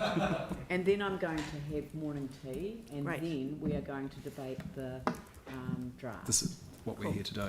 Thank you. So Thank you for your help. Yeah, Katie. Anne. Just the question, the challenge is always how do we engage meaningfully with our community about this document, which is extensive. And so just wondering if you could outline some of the strategies that you're going to use to gather the widest range of responses to this document when it's finally out in public. And I know that you've listed some already, but just it would be helpful to know how you're going to actually address things like English as a second language, those communities who don't perhaps traditionally engage with us. Certainly. So we will be using all of our council channels to get the information out, recognising though that doesn't reach everyone. So we'll also be doing targeted specific engagement with certain communities that we know are going to be harder to reach. So we have some dates in the diary already with the youth sector, and we will also be looking to get into existing meetings for other organisations. Rather than trying to set up our own, we're hoping to dovetail in with other people's, because we always get better attendance. We will be, that said, we will be having a couple of drop-ins at Tūranga. We'll be inviting the public to come along. And we'll be looking at what we can do out in the community, working with governance teams and the community boards to set up some events out there. We will be producing a sort of like a A3 folded to A4 of information, which is a summary of the consultation document, just to make it a little bit more accessible. We'll be looking at how we translate certainly the call to action, the fact that it is LTP time. We probably won't be in a position to be able to translate huge amounts of documentation, but we will be making it very clear that it is the consultation time. And we'll be working through our existing stakeholder database to sort of like leverage where we can. Katie, can you also add about the new tool we have devised, which we've tested with the community boards, because that is brand new? Absolutely. So we have a new tool this year, which is which shows both capital and operational expenditures. So this is something that people can access online. It's a level of accessibility that we haven't had previously. So previously, you'll recall, if you'd like to find out anything in our long-term plan, you'll be looking through a 100 or so page PDF spreadsheet, which is not searchable. You will be able to use this tool to be able to search out projects that will be able to be searched by ward, by project title, and we're hoping it's really going to make things a lot more accessible for people to find out information. that answers the question, my next question, which is exactly that. How do local people access their local information? So what does that tool look like and how do people know about it? So we'll be making sure that we're promoting that tool widely on all of our channels. It will be part of our launch strategy to make people very, very aware the resources available to them as part of this LTP consultation. Fantastic. And what about community board plans? Will that be the sort of the task of the community board if they have those local drop-ins to have those plans there? Yes, we'll be looking to community boards for support on that. Thank you. Thanks very much. So, and thank you to staff. I'll now move on to the Audit and Risk Management Committee, which met on Friday the 19th to discuss the process, and I'd like to invite Councillor McDonald, who's the Deputy Chair of the ARMC, to present the committee's advice. Yeah, sure. Thank you, Leanne. Councillors, there's a memo on the hub for everyone as well already, which just talks through our process. I guess the point of this, like we talked about with the annual plan last year, was the audit and risk role in this. So it's not necessarily to offer a view on the content, but it's a view on the process that we've got to and whether we're comfortable with the approach that's been taken by management and councillors through that. So I think, like I reiterated at the last one, we haven't come away with a resolution that says we're happy with the rates increase or the level of borrowing or things like that, but in fact actually that the steps we've taken as a council and with the management team to get there are comfortable. So there's just 3 recommendations there, which is obviously around noting it, and then, you know, comfort over the process around management sign-off. And just the third one, I don't think it's up on the screen, but it's really just around the consultation document. So obviously we had hoped to get that for Friday at Audit and Risk, just as part of the context to do it. But with the issues around, I guess, how that's being managed by Audit New Zealand, we've just noted there that that's still to come. So it hasn't affected our sign-off at all, noting that the Chief Executive and her team are working quite closely with Audit New Zealand to get that sorted. So yeah, there certainly weren't any flags from the committee on the day, and Kim Wallace, our independent chair, went through it thoroughly with our independent members and does send her apologies for today as well. So there's nothing really else to add, Leanne, if you're happy with that. That's very good, thank you. So with that, can I move the recommendations that we have on the screen in front of us, and we have, and I'll just quickly run through them, that we're receiving the information that's been contained and referred to in the staff report and the documents attached to it, noting the recommendations of the Council's Audit and Risk Management Committee, adopting the information that provides the basis for the Council's draft LTP and relied on by the content of the consultation document, noting that the full version of the information can be found on the website, adopts the Mayor's proposal as outlined in Attachment A, adopts the consultation document in principle, and this is in principle because of the requirement to have a later meeting at which point the formal adoption will occur. So that isn't a point to sort of relitigate anything, it's simply the formal adoption once we have the Auditor General's report as required by Section 93C4 of the Local Government Act, authorises the General Manager of Finance and Commercial and the Chairperson of Audit and Risk to make any non-material amendments to the documents, and then approves the following process for consultation. You've just heard from Katie, so that was very helpful. Consultation available to the public on the 12th of March. This is now subject to when the final sign-off, but this is the plan. If the final sign-off's on the 4th, the period for making submissions running through to the 18th of April, and for people who wish to, opportunities are then provided to present oral submissions, and oral submissions being heard between the 3rd and the 19th of May, and then all going well, the Council meeting and confirming and adopting the long-term plan on the 21st and or the 23rd of June, whatever is required. And I think that's the full list. So I'll move that, and Andrew will second it. The paragraph 5, typo mistake. It's a 2021. The one is 2020. Oh, very good. Paragraph 5. Oh, paragraph 6, paragraph 6. Oh, 4 Oh, March. well done. I read the several times. Well done. No, give that man a chocolate fish. That's that was very good. If those timeframes change, do Well, we just manage that, or do we have to we will rescind manage that, it. or No. we just manage it? That's just can we approves the following process for consultation, subject to dates being confirmed once the at the point of formal adoption. Yeah. Yeah. All right. So that's been sorry. If you wish to debate the rating basis and move away from a UAGC, then that will actually impact on the financial data and the financial strategy. So you would need to have that debate before you adopt that staff report. Well, I didn't have the amendment before the meeting, so no, I wondered whether it was going to be possible to do that within the time frame, but it's just not possible. But I mean, it isn't the end of the opportunity. This is the draft, and I'm sure that there will be submissions that will come in on the subject, and we will have the opportunity to debate that fully in the context of the final adoption of the LTP.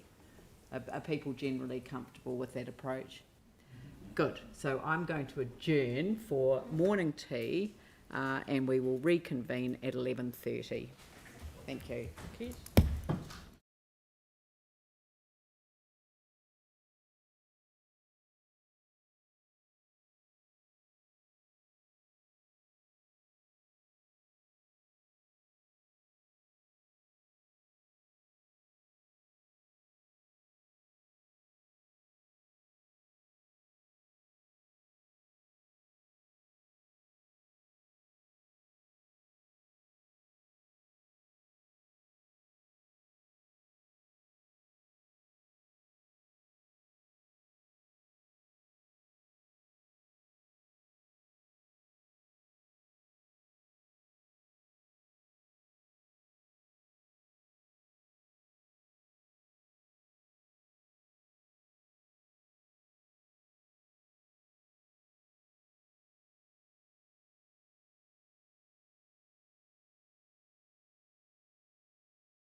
it's probably just as easy to go around the table, and I'll just invite councillors to contribute. I won't bore you all by opening up the debate and then closing it. I'll just close the debate. So I'll pass over to you, Andrew, to kick things off. Thank you. That's great. Thank you very much indeed. So, first of all, I'll focus on the high-use water charging, the excess water charging, which is a high-use charge based on a 700 litres a day allocation. It's important to note that this is the same flat amount per property, and it's also worth comparing that 700 litres to the 540 litre actual average use per property. Now, we did consult on a similar proposal in the annual plan last year, and a few people referred to that in questions, but there are some differences between what was proposed then and what's proposed now. And the key difference between the proposal that we're going out with now and the one that we consulted on last year is that the 700 litre allocation per property is equal, and it's in no way linked to the value of the property. So that means that it's fair and equitable. Last year's proposal, in my view, was not. This is. Because in the previous proposal, the more valuable properties got a higher allocation of water before the charging kicked in. Now, some have said that this is the narrower end of the wedge on implementing a fully volumetric water charging system. There was some commentary from staff and elected members earlier in this meeting around the water reform package that government is pursuing. And of course, we don't know what that means in terms of ultimate charging regimes. But, you know, this shouldn't be seen as the narrow end of the wedge on water charging from council. And the reality is this isn't something that we're doing to raise money. It's not something we're doing because of the state of the water network. It's something we're doing because of the capacity of the network. And what we're doing is targeting around 20% of the highest users of water, who in fact use approximately half of the water that the whole city uses. And what we're aiming to do is to reduce demand on the network at peak times of the year, summer, peak times of the day, evenings, so that we're not needing to pay to create additional capacity in the network, which really shouldn't be necessary. So the exemptions will be a key way of this working. I certainly support the exemptions, including the discretionary exemption being added to allow for any unintended or unfair outcomes to be handled appropriately, as was discussed earlier. Now, on a local issue, I imagine the Littleton and Akaroa communities will have views on the proposal to close the service desks in both of those communities. But I think the community will benefit from a clear understanding of the current level of use of these facilities, not just for financial transactions, but for non-financial and for other inquiries and the other services that these desks offer and provide as well. So I expect there'll be community submissions on that, but I hope that we're in a position where those submissions can be well informed as to the current use of those facilities. On rates, I noticed the consultation document makes clear that we looked at situations that would have given a different rates rise than the proposed 5%, which when compared to some other councils around the country, compares very favourably, in fact. Yes, there are things we could have done that would have seen a lower rates rise, in particular discontinuing some capital projects such as the new Hornby Pool, Library and Service Centre, not opening new facilities such as the Linwood Pool, or closing or reducing the hours at some existing facilities such as libraries, community centres or recreation facilities. We looked at proposals that would have seen grass cut around community facilities only when it got to be a fire risk, reductions in opening hours at council facilities that wouldn't have met the needs of communities. We've seen the pushback when we've tried to reduce hours at libraries, for example, in the past, and emptying bins and cleaning streets less often. That's not the kind of city I want to live in, and I don't think it's the kind of city most of our residents want to live in. As someone that loves Christchurch, I want to live in a city where facilities are provided to a high standard and services are provided to a high standard and rates are affordable. So finding the balance and being financially prudent is what all of this has been about, and I think we've done that well in what remains a very constrained financial position. Final point, this is a draft that we're putting out for consultation.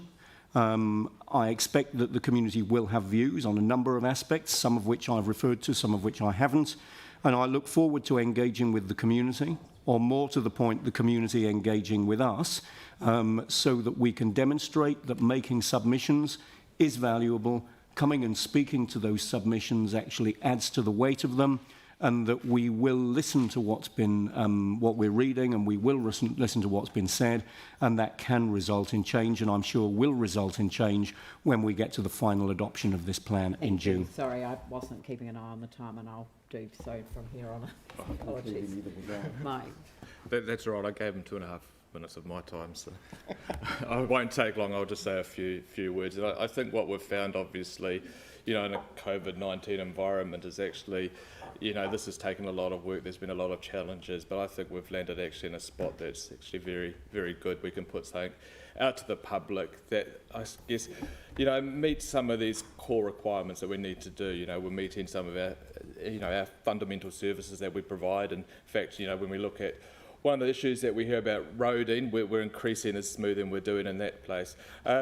Also, we've found efficiencies, savings.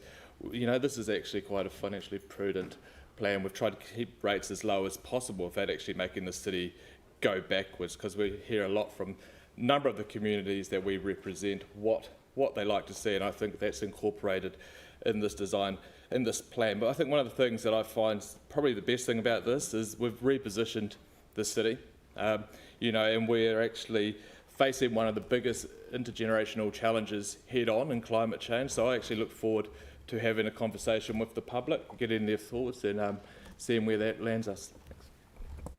Thank you. James. As far as I'm concerned, the proposed draft LTP has rates increases that are too high. They're double that of the CPI, and the capital expenditure is too much, and the operational spend is too great. And finally, the level of borrowing is really in excess of where I think it should be, or where I think is prudent. To pick out a couple of elements within this, I don't agree with the land-based water discharge in Banks Peninsula, or the capital value heritage charge, or the cycleways program in the current form, or 2 brand new suburban indoor swimming pool facilities. And I certainly don't agree with the proposed one-size-fits-all approach to water charging. This just highlights to me the absurdity of striving for equality over equity. Not everything will be even, and that's okay so long as it's fair. And I don't think that it's fair or reasonable to suggest that someone who has a 2,000 square metre residential property in any area wouldn't be or shouldn't be using as much water or the same amount of water as someone who has a 50 square metre apartment with no land. So I would suggest that the ratepayer with the larger land area has already been paying for it in their rates anyway. And I think that a blanket cap really is not fair. I don't think factoring it by capital value is fair either, though. And then you would just be discriminating by higher or lower land value areas. But certainly disregarding the size of someone's section makes very little sense to me. I've consistently suggested that any excess water charge should factor land mass or section size, but in our meetings and work up to this point that hasn't found favour with the majority of council. So that's really the crux of it for me. We've spent possibly 100+ hours fleshing this all out and getting it to a point where it's a draft. And we've seen where the majority of support has been around the table, and from there we then either go down that avenue. And in most cases, my view has been the complete opposite. So most of the time we've spent when building this draft plan and giving the direction, I've put forward that differing view, and it's probably been shared by a minority of councillors. So, I accept that. But if you can get it to a point where you agree with most of the content, or at least a good amount of the content of the draft LTP, then you would support it. But for me, I really disagree with most of it. So I won't vote against the process elements of the recommendations, but because I'm not comfortable with the proposed direction, I'll vote against recommendations 3, 5 and 6. And I'd ask that they be put separately, please. Thank you. Jimmy. Thank you, Mayor. Yeah. But yesterday, the Mayor and most of our councillors, we attended the 10 years anniversary for the Earthquake National Memorial Service. So we all, have a view is one aspect, we remember all those victims. The other one, we encourage, comfort all those family. And also most important is we standing together, dedicated for our common future. That's most important. But over the past 10 years, we are all aware, not only earthquake, we suffered 2018, the Port Hill, the bushfire, and also 2019 mosque attack, the event, and as well as the COVID-19 pandemic. So our environment is a bigger challenge for us, particularly now, all aware, like climate change. Back to the 2019, we particularly, our council declared now the kind of climate and also ecological the kind of emergency the city, but how to dealing with those issues. So long-term plan is very, very crucial. We standing together, for our future. But particularly regarding to this one, I think this even is a draft, but still to consider, some of the crucial the point, particularly like some investment for the infrastructure. That's still very important. Like metropolitan one, we can attract the people come to our Christchurch. So that's a multi-use arena or even multi-sports facility. But local one, like Littleton and also the Homeby, the new center, that's long-awaited facility. We need to build up as quickly as possible to meet the people's the needs. The other one, climate change, that's a big issue, because in relation to the public transport active more, minimize those the waste, etc. I don't think so anyone can, can make that happen. So draft consultation, very, very crucial. So we encourage the community, encourage the group, encourage individuals. You are ratepayer, you are eligible to feedback to us. But regarding to the Littleton bus launch to be proposed, this kind of contentious issue, we still, encourage people more feedback to us. Then council will make the proper decision. Thank you. Yanni. Thank you. I think the critical thing about today is to put a plan out for our community to seek their views. And so I think everyone around this table will have things that they really love in here, and people will have things that they really don't like, and the community will have things that they want added or changed. So today I don't think is really a chance for us to vote against this. If we don't go out and consult our community with this budget, then we'll be in a really bad situation. So today, really, I think we should focus on adopting this and putting it out. Some of my colleagues have referred to things that they're concerned with. I think for me, at a very high level, what's really concerning still, and one of my colleagues has reflected on 10 years on from the earthquake, the infrastructure legacy that we face as a city is massive. We still have broken roads and broken infrastructure in our suburbs that are languishing and struggling to be fixed within the next 20 years. And I think we need to think about our priorities, and hopefully we'll get messages from our community. I think it's really telling that in our resident survey, only 1 in 4 people, so 3 out of 4 residents in our survey, are happy, satisfied with the condition of our roads. And if you walk around some of the areas outside of the central city, you see roads that are languishing, that are in urgent need of fixing.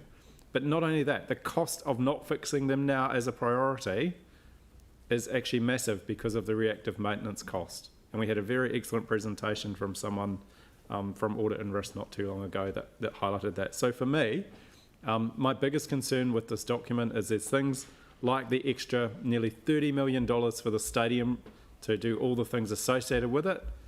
And yet we've still got a massive infrastructure deficit in our suburbs, and we need to try and address that balance.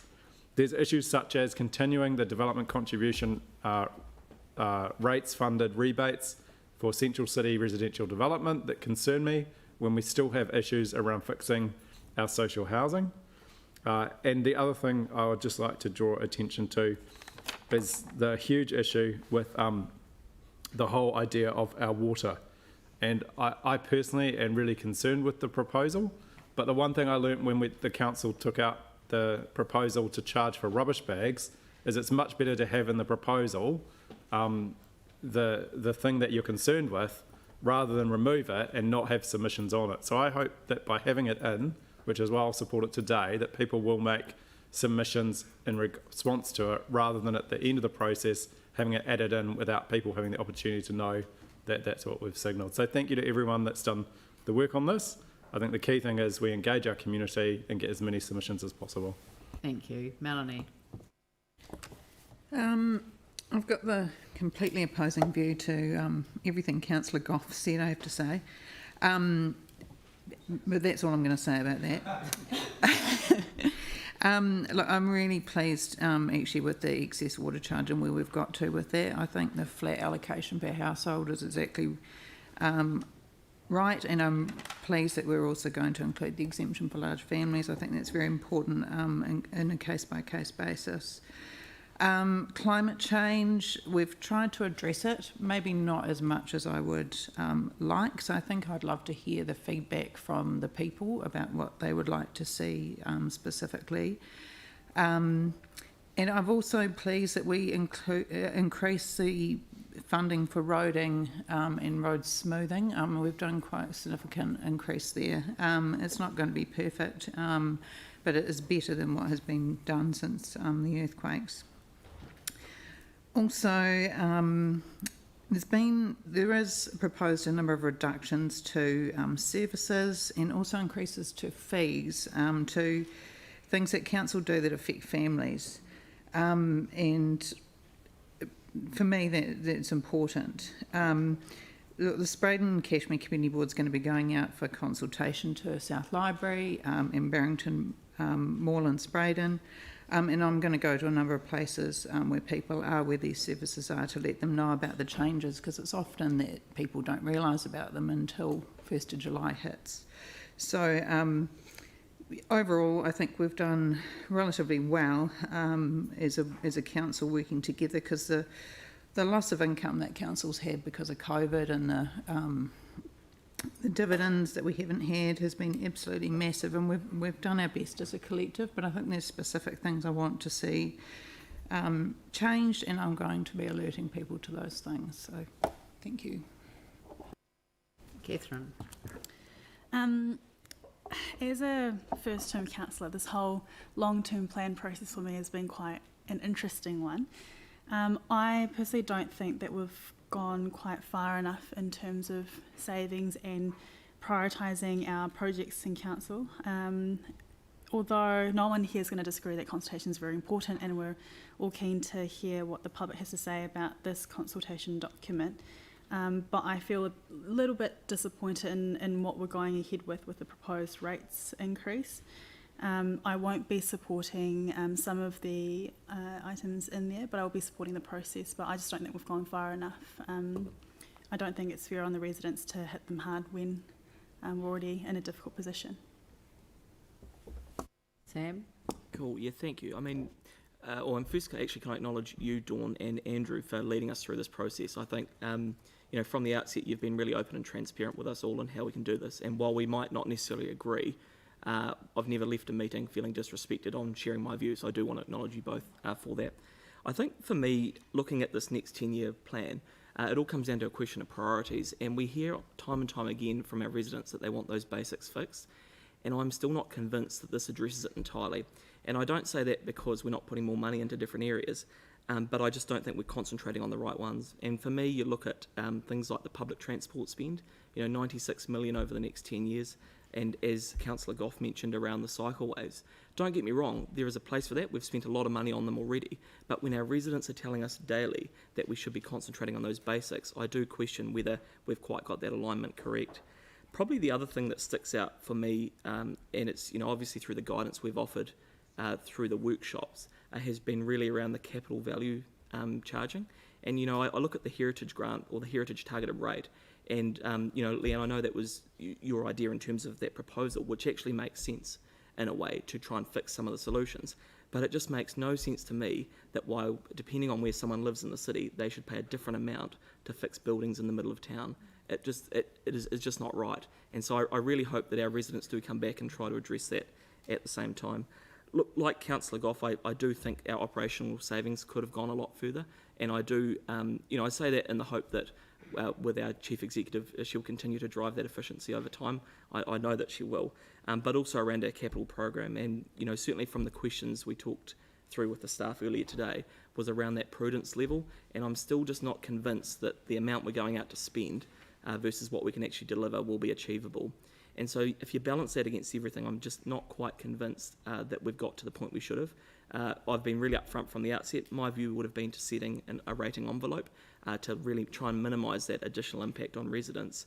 And I think the approach that we've taken, again, by majority, is, I guess, something we need to question our role as a council. Are we literally here to drive economic development in the city by spending as much money we take off residents, or actually should we leave it with them and try and be effective with the money we already have? And I'd be with the latter on that. So, like a couple of others, I won't be supporting it in this form today, but wouldn't stand in the way of the process going out if majority choose to do so. Yeah, Anne. Kia ora. So nobody's happy with rates increases, but this is not the time for austerity, as we've discussed often. We must maintain our economic and social recovery post-COVID. Councillors and staff have spent many hours, 100, we were told this morning, over 100, working together to get this rates increase as low as possible. And it's actually, we've done the work. It's now time for us to hear back from our residents about what they think. A $2.74 a week increase for an average residence will enable us to maintain our services and the condition of our assets. That's what we're proposing. A targeted rate for those using more than 700 litres a day sends the message that we must value our water and not take this taonga for granted. This extra funding will be used to build and maintain the infrastructure needed to deliver water to residents. Similarly, our heritage buildings must be treasured and preserved, and a targeted rate will ensure this will happen. The level of spending and where it's being spent, because of the extremely thorough process we've been through to get to what's presented today in this draft LTP, will build the confidence needed to maintain economic recovery, and is targeted at those areas residents have asked for investment in, e.g. improving roads, footpaths, without burdening future generations with enormous debt. Our CE has written, at the heart of the draft LTP is promoting community wellbeing. Therefore, community must be at the heart of this process. The challenge is always to enable meaningful engagement. We must ensure that our fellow residents can make informed comment about what and what isn't in this document for their futures. The LGA states that this document must be presented in a way that explains the overall objective of the Council's proposals for the next 10 years, the effect of these on rates, debt, levels of service, in a way that is easily understood. Katie and the Kate Comms team have done an enormous amount of work and have outlined strategies to do all we can to ensure the widest range of community views will be captured, e.g. those who have English as a second language. There will be a tool that has been developed to use alongside the release of this document that will allow communities to access info about how this LTP will affect and impact on their community, their local community.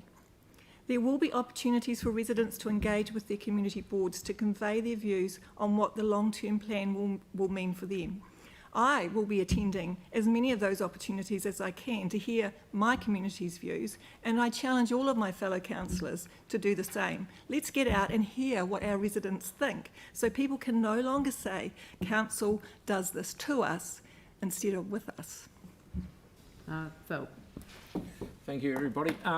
I'd just like to say I've never done an LTP before, but if this is... from what I understand in the past, that they certainly haven't been done it this way. Dawn's done it in a way that I think it should have always been done. It seems to be very transparent. I talked to a relation of mine who's a councillor in another district, and he said, "Oh, you're going to LTP, get scared of it. It's the end of your life." But it has been very good to get right into the numbers, and I enjoy that. A couple of things. I do applaud the spending of the money that we've got extra for smoothing of roads, but it is getting confused with just chip sealing versus smoothing itself. If we chip seal over a rough road, we still have a rough road. I would much rather see us do a lesser amount of chip sealing and do it right, rather than just ticking the box of resealing just to get our percentage up. We also we need to change our focus away from some sexy projects to general maintenance. Recent problems in Akaroa and Denton water tanks are a good example of this. Rather than only spend thousands of dollars on maintenance, we're faced with large costs to put temporary tanks in over in Akaroa and bypass damaged infrastructure at Denton Park. And so we could ill afford this in this really hot summer that we've just come across. So I go along with Jamie and Catherine and Sam. I'll agree to the process, but I can't agree to a lot of it. Thank you. Thanks, Jake. Thank you. Yep, I'm more than happy to support this today in principle, understanding that that's the audit reality that befalls us. However, I've signalled a lot of times and today as well that I am really keen to have a debate on how we rate, and that debate should include our existing uniform annual general charges and also the targeted rates we propose to implement. That debate should centre on progressive versus regressive taxation, on flat versus capital value taxing. However, I understand that today, because of the financial information not being ready, that's not possible. But I'm signalling in good order and in good time that I do want to have that debate. I will be moving an amendment on the 4th, and I look forward to discussing that further. Aaron. Yeah, well, I'll just start by saying that I think that this LTP should have probably been the most revolutionary that this city had ever seen. 10 years on from the earthquakes, that all of those repairs should have been done by now. The ball hasn't been completely carried the whole way through the journey, and there's been too many ups and downs to deliver on where our city should have been by the time COVID arrived. The constant rate rises well beyond the rate of inflation are unsustainable. Some of them ideologically driven hyperinflation, and that will hurt the economy going forward, especially if other councils around put up their rates by an entire quarter in 1 year. The water charging won't get the outcome of lowering water usage. It just won't. We needed a completely different system for water charging. Our spending on climate change won't reduce pollution or carbon to the targets that we need to, because it's just spending. It's not measurable enough. It's not outcome focused. And our economic recovery lacks clear direction. COVID for New Zealand has presented more opportunities than obstacles, yet there is no plan to capitalise on this properly. And New Zealand's been very lucky through COVID. We should have taken this opportunity to really get a good foothold in global economies, because that also creates jobs locally and lifts people out of poverty. And our GDP is the lowest of all the main centres, and this doesn't address that. In fact, yesterday, and I'll summarise the Prime Minister, she mentioned as Christchurch rebuilds, it'll return to taking its place as one of New Zealand's great cities. We're the second largest city. We shouldn't be returning to that. We should already be there. So for the Prime Minister to say that at the memorial was a little frightening, because we are the second largest and we should be going back to the number 2 position in this country. We should be the backbone of the South Island, and we should be backing up the rest of the nation. And so we should all take that as a warning from her speech on Monday. Tim. Thank you. First of all, I just want to reiterate Councillor McDonald's thanks to the Deputy Mayor and the CE for the process, and our staff. It's always difficult to weigh up the scales, but we have to do that. I'm really interested in hearing from our community, and as Councillor Coker said, our community board is going out to our communities and key activity areas to perhaps promote some of the issues in the long-term plan more than others, but the key is to get that feedback from our residents. We heard COVID-19 mentioned and its effect. That isn't over. It is going to ebb and flow and is beyond our control. All we can do is hope that we have some processes in place to manage the fallout from it. So, and again, I think that our staff have done a really, really good job, and our city as well. The most amazing thing with this long-term plan, however, is the end of the major projects from the legacy of the earthquake. So in 2024, the multi-use arena will be completed, along with many of the others. And that, I think, is the year that we have to start, for me, we have to start looking at focusing on our communities. We talk a lot about communities, but when you go out there, they are struggling to understand why, for instance, community parks have been cut. All of these things are important to communities. Why they don't have control over some of the aspects in the eroding. We have had NZTA almost do a 360-degree turnaround on communities taking ownership of their streets through the Innovating Streets project, and yet it seems to stop here. So that's surprising when it can change communities and cost council very little. And these are the things we've got to think outside the box. And I think to be honest and open to our communities, we have to get these legacy projects done. They will be completed by 2024, and that is when we should really start focusing on our communities. Thank you. Thank you. Sarah. Thank you. 10 years ago yesterday, our city was shaken to its core, and we spent the day in reflection. Months later, we came together as a city and we shared our ideas for the future. Residents were clear they wanted a greener, more sustainable city with better public transport, safe cycling and great public amenity along the river. They wanted great community facilities and our infrastructure fixed. We are well on our way there, and we need to hold to that vision of a city built back better, a 21st century sustainable garden city. This has not been an easy LTP. It has come off the back of a COVID-hit annual plan last year where we made significant operational savings and deferred capital spend, and goes much further to do the same this year. We've had more time, over 90 hours of workshops, to go through savings, efficiencies and levels of service. Yes, we could have saved more. We looked at slashing library or art gallery hours more than we have proposed, community facilities maintenance, community funding, or lowering the maintenance on our roads. We didn't make these savings as they would have had a significant impact on our residents. The LTP focuses on things our communities are asking us to concentrate our efforts on more. In our workshops, we put millions on more per year for road smoothing, tens of millions more a year on for our water structure, something I was arguing for last LTP and was pleased to get on this time. And it's starting to get us on track for the climate. This is the first long-term plan to include a climate change lens over everything, and it won't be the last. More work needs to be done, and future long-term plans will reflect this. Some have concerns about the value of acting on climate change and are keen for evidence. The evidence is easily accessible, and economists, insurers, banks, central banks, treasuries across the world, including New Zealand, are clear that the costs of inaction are way higher. Not only that, but national survey after survey run by these same institutions show that Kiwis want action now, and they don't believe we're doing enough. Do I like everything about this LTP? Nope. Do I think it goes far enough on addressing our climate commitments? Not yet. Does that mean I'll vote against it today?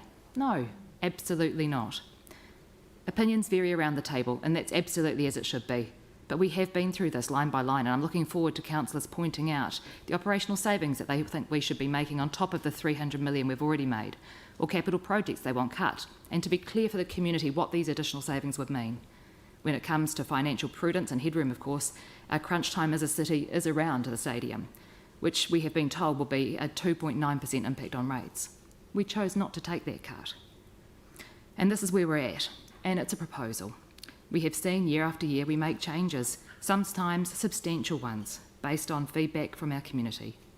This is where we're at as 17 individual representatives, elected by our communities, have got to after over 90 hours of workshops, but we are only 17 out of a city of nearly 400,000, and it is time for our residents, our communities, to have their say. Thank you, Pauline. Thank you. Yeah, look, I think this is a good balanced document in difficult times. The way I see it is it's basically based on our core business, which are mainly roads and water, because people told us that at the last annual plan and through our satisfaction survey. So we see $836 million for drinking water supply improvements to our network budgeted over the next 10 years and $551.8 million on roading infrastructure. Big money and big benefits to our people. And another facet of our core business is the well-being of the people in Christchurch City, both physical and psychological. They're mutually dependent. So provision to provide and maintain libraries, pools, parks, transport choices and key activity areas is important for community well-being. And an overarching all of this is our climate change. We have kept very much to the forefront of our recommendations the fact that we are in a climate change emergency. The strategy for climate change will be released tomorrow for feedback in parallel to this LTP plan. And our investment in communities encourages localism, reduces large travel times and supports our climate change goals. And this plan offers a fairer and more equitable solution to the ways we charge for our services. For example, the excess water consumption. Yes, the main aim is to reduce strain on the capacity of our network, but a consequence is intended to be one of conservation. If most water is indeed used in the summer on gardens, well then there are choices of plantings and use of mulch, which provide huge savings in water, believe me. And the land drainage targeted rate is more equitable, now proposed to be spread citywide, because everyone benefits from less flooding, and that makes sense to me. So once again, I think this is a balanced, prudent approach, which will keep our city moving, our economy buoyant and our people supported, and ensuring we take full advantage of Crown subsidies, which we wouldn't be able to do if we paused many projects. So I look forward to constructive feedback, especially about what people do support, like the Cycleways program and the land-based wastewater dispersal in Akaroa, and many environmentally focused 21st century city projects. I support this document and budget going out to the people of Christchurch to let us know what they think. And I also like to reiterate the thanks for the mega hours work that everyone's put into this. Go Christchurch. Thank you. Well, I'll just close off the debate. I think when we wrote the letter of expectations, we acknowledged the journey that we'd been on over the past decade. It hasn't been easy. Coming into the role in 2013, just a matter of months after a cost-sharing agreement that committed our city to funding projects that it didn't have money on budget for, was exceptionally challenging, I can assure you. We didn't even know how much we were going to get from our insurance that we had, insurance that had been changed significantly, dramatically, just prior to the earthquakes occurring. And that left us in an extremely difficult position. There was an assumption built into the 3-year plan when I became the mayor of the city, the one that I inherited, that said $400 million would be found as savings. There were no savings to be found. What it represented was the chief executive's view of what the government would contribute by way of additional contribution to the horizontal infrastructure spend. So the Strengthening Communities Infrastructure Rebuild Team, SCIRT, as it was known, $400 million identified in that budget as savings to be found that were never found. Where did council find the money in its budget to repair after a massive earthquake? It took 10 years of our renewals budget and put them into the repair, our share of the cost sharing agreement. But that was just for the horizontal infrastructure. We had to rebuild a library. We had to commit to a metro sports facility significantly larger than the one that we previously owned at QE2. We had to commit to handing over some of the insurance money that we had from the Centennial Pool to help fund it as well. I could go through the list. My people who work with me encourage me not to look back, but to look forward. But for one moment, I just wanted to remind people that what we inherited was not what we expected to find back in 2013.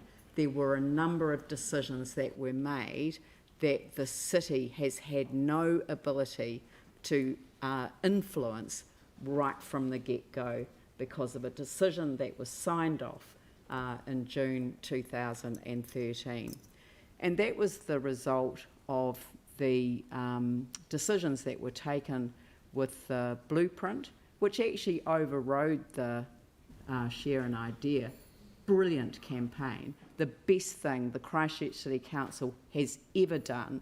And I dream of the day when we can genuinely invite our communities to share an idea about turning our face from the past and facing the future with confidence. This is not a perfect long-term plan, not by any means, but I've kind of, in the draft, in the letter of expectations, I called it Building Resilience for the 21st Century. And I said that building resilience was about building capacity within our communities to prepare for an uncertain future, whether that means climate change adaptation, disaster risk reduction, or sustainable community development. And that actually remains very much the focus as we invest for the future. So I think our city's at a turning point.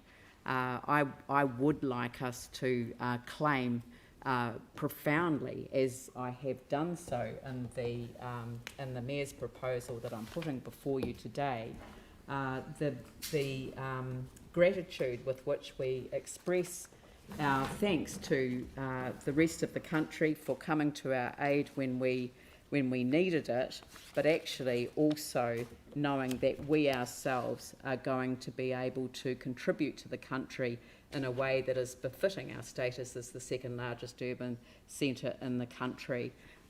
This draft LTP does enable our communities to have a real say about the kind of city they want us to be.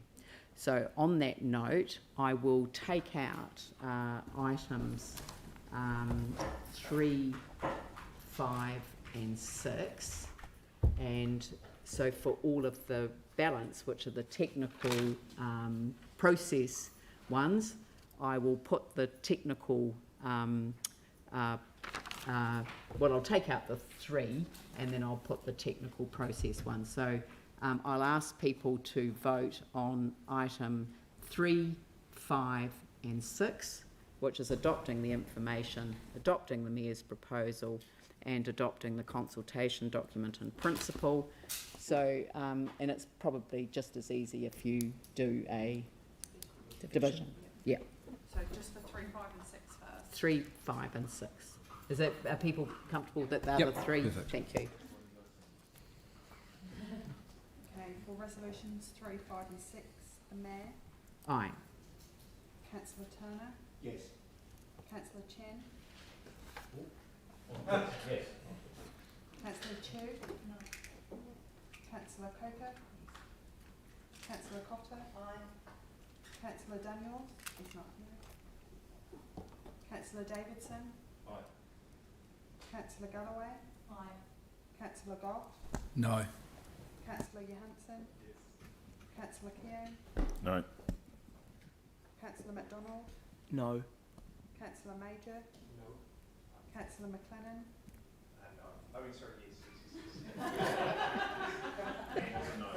Councillor Scandrett, Aye. and Councillor Templeton. 1, 2, 3, 4, 5, 6, 7, 8, 9, 10, Councillor 11. Councillor Chu? Yep, 11 for and 1, 2, 3, 4, 5 against. Thank you. I'll declare that carried, and I'll put the balance of the resolutions. All those in favour say aye. Aye. Those opposed say no. That's carried. Thank you very much. So it's at this point that I will adjourn the meeting to the 4th of March at 9:30 here in the council chambers. So the meeting stands adjourned. Could councillors please just remain for a minute just at the end, because we had some briefings that we might be in a position to bring forward. So thank you.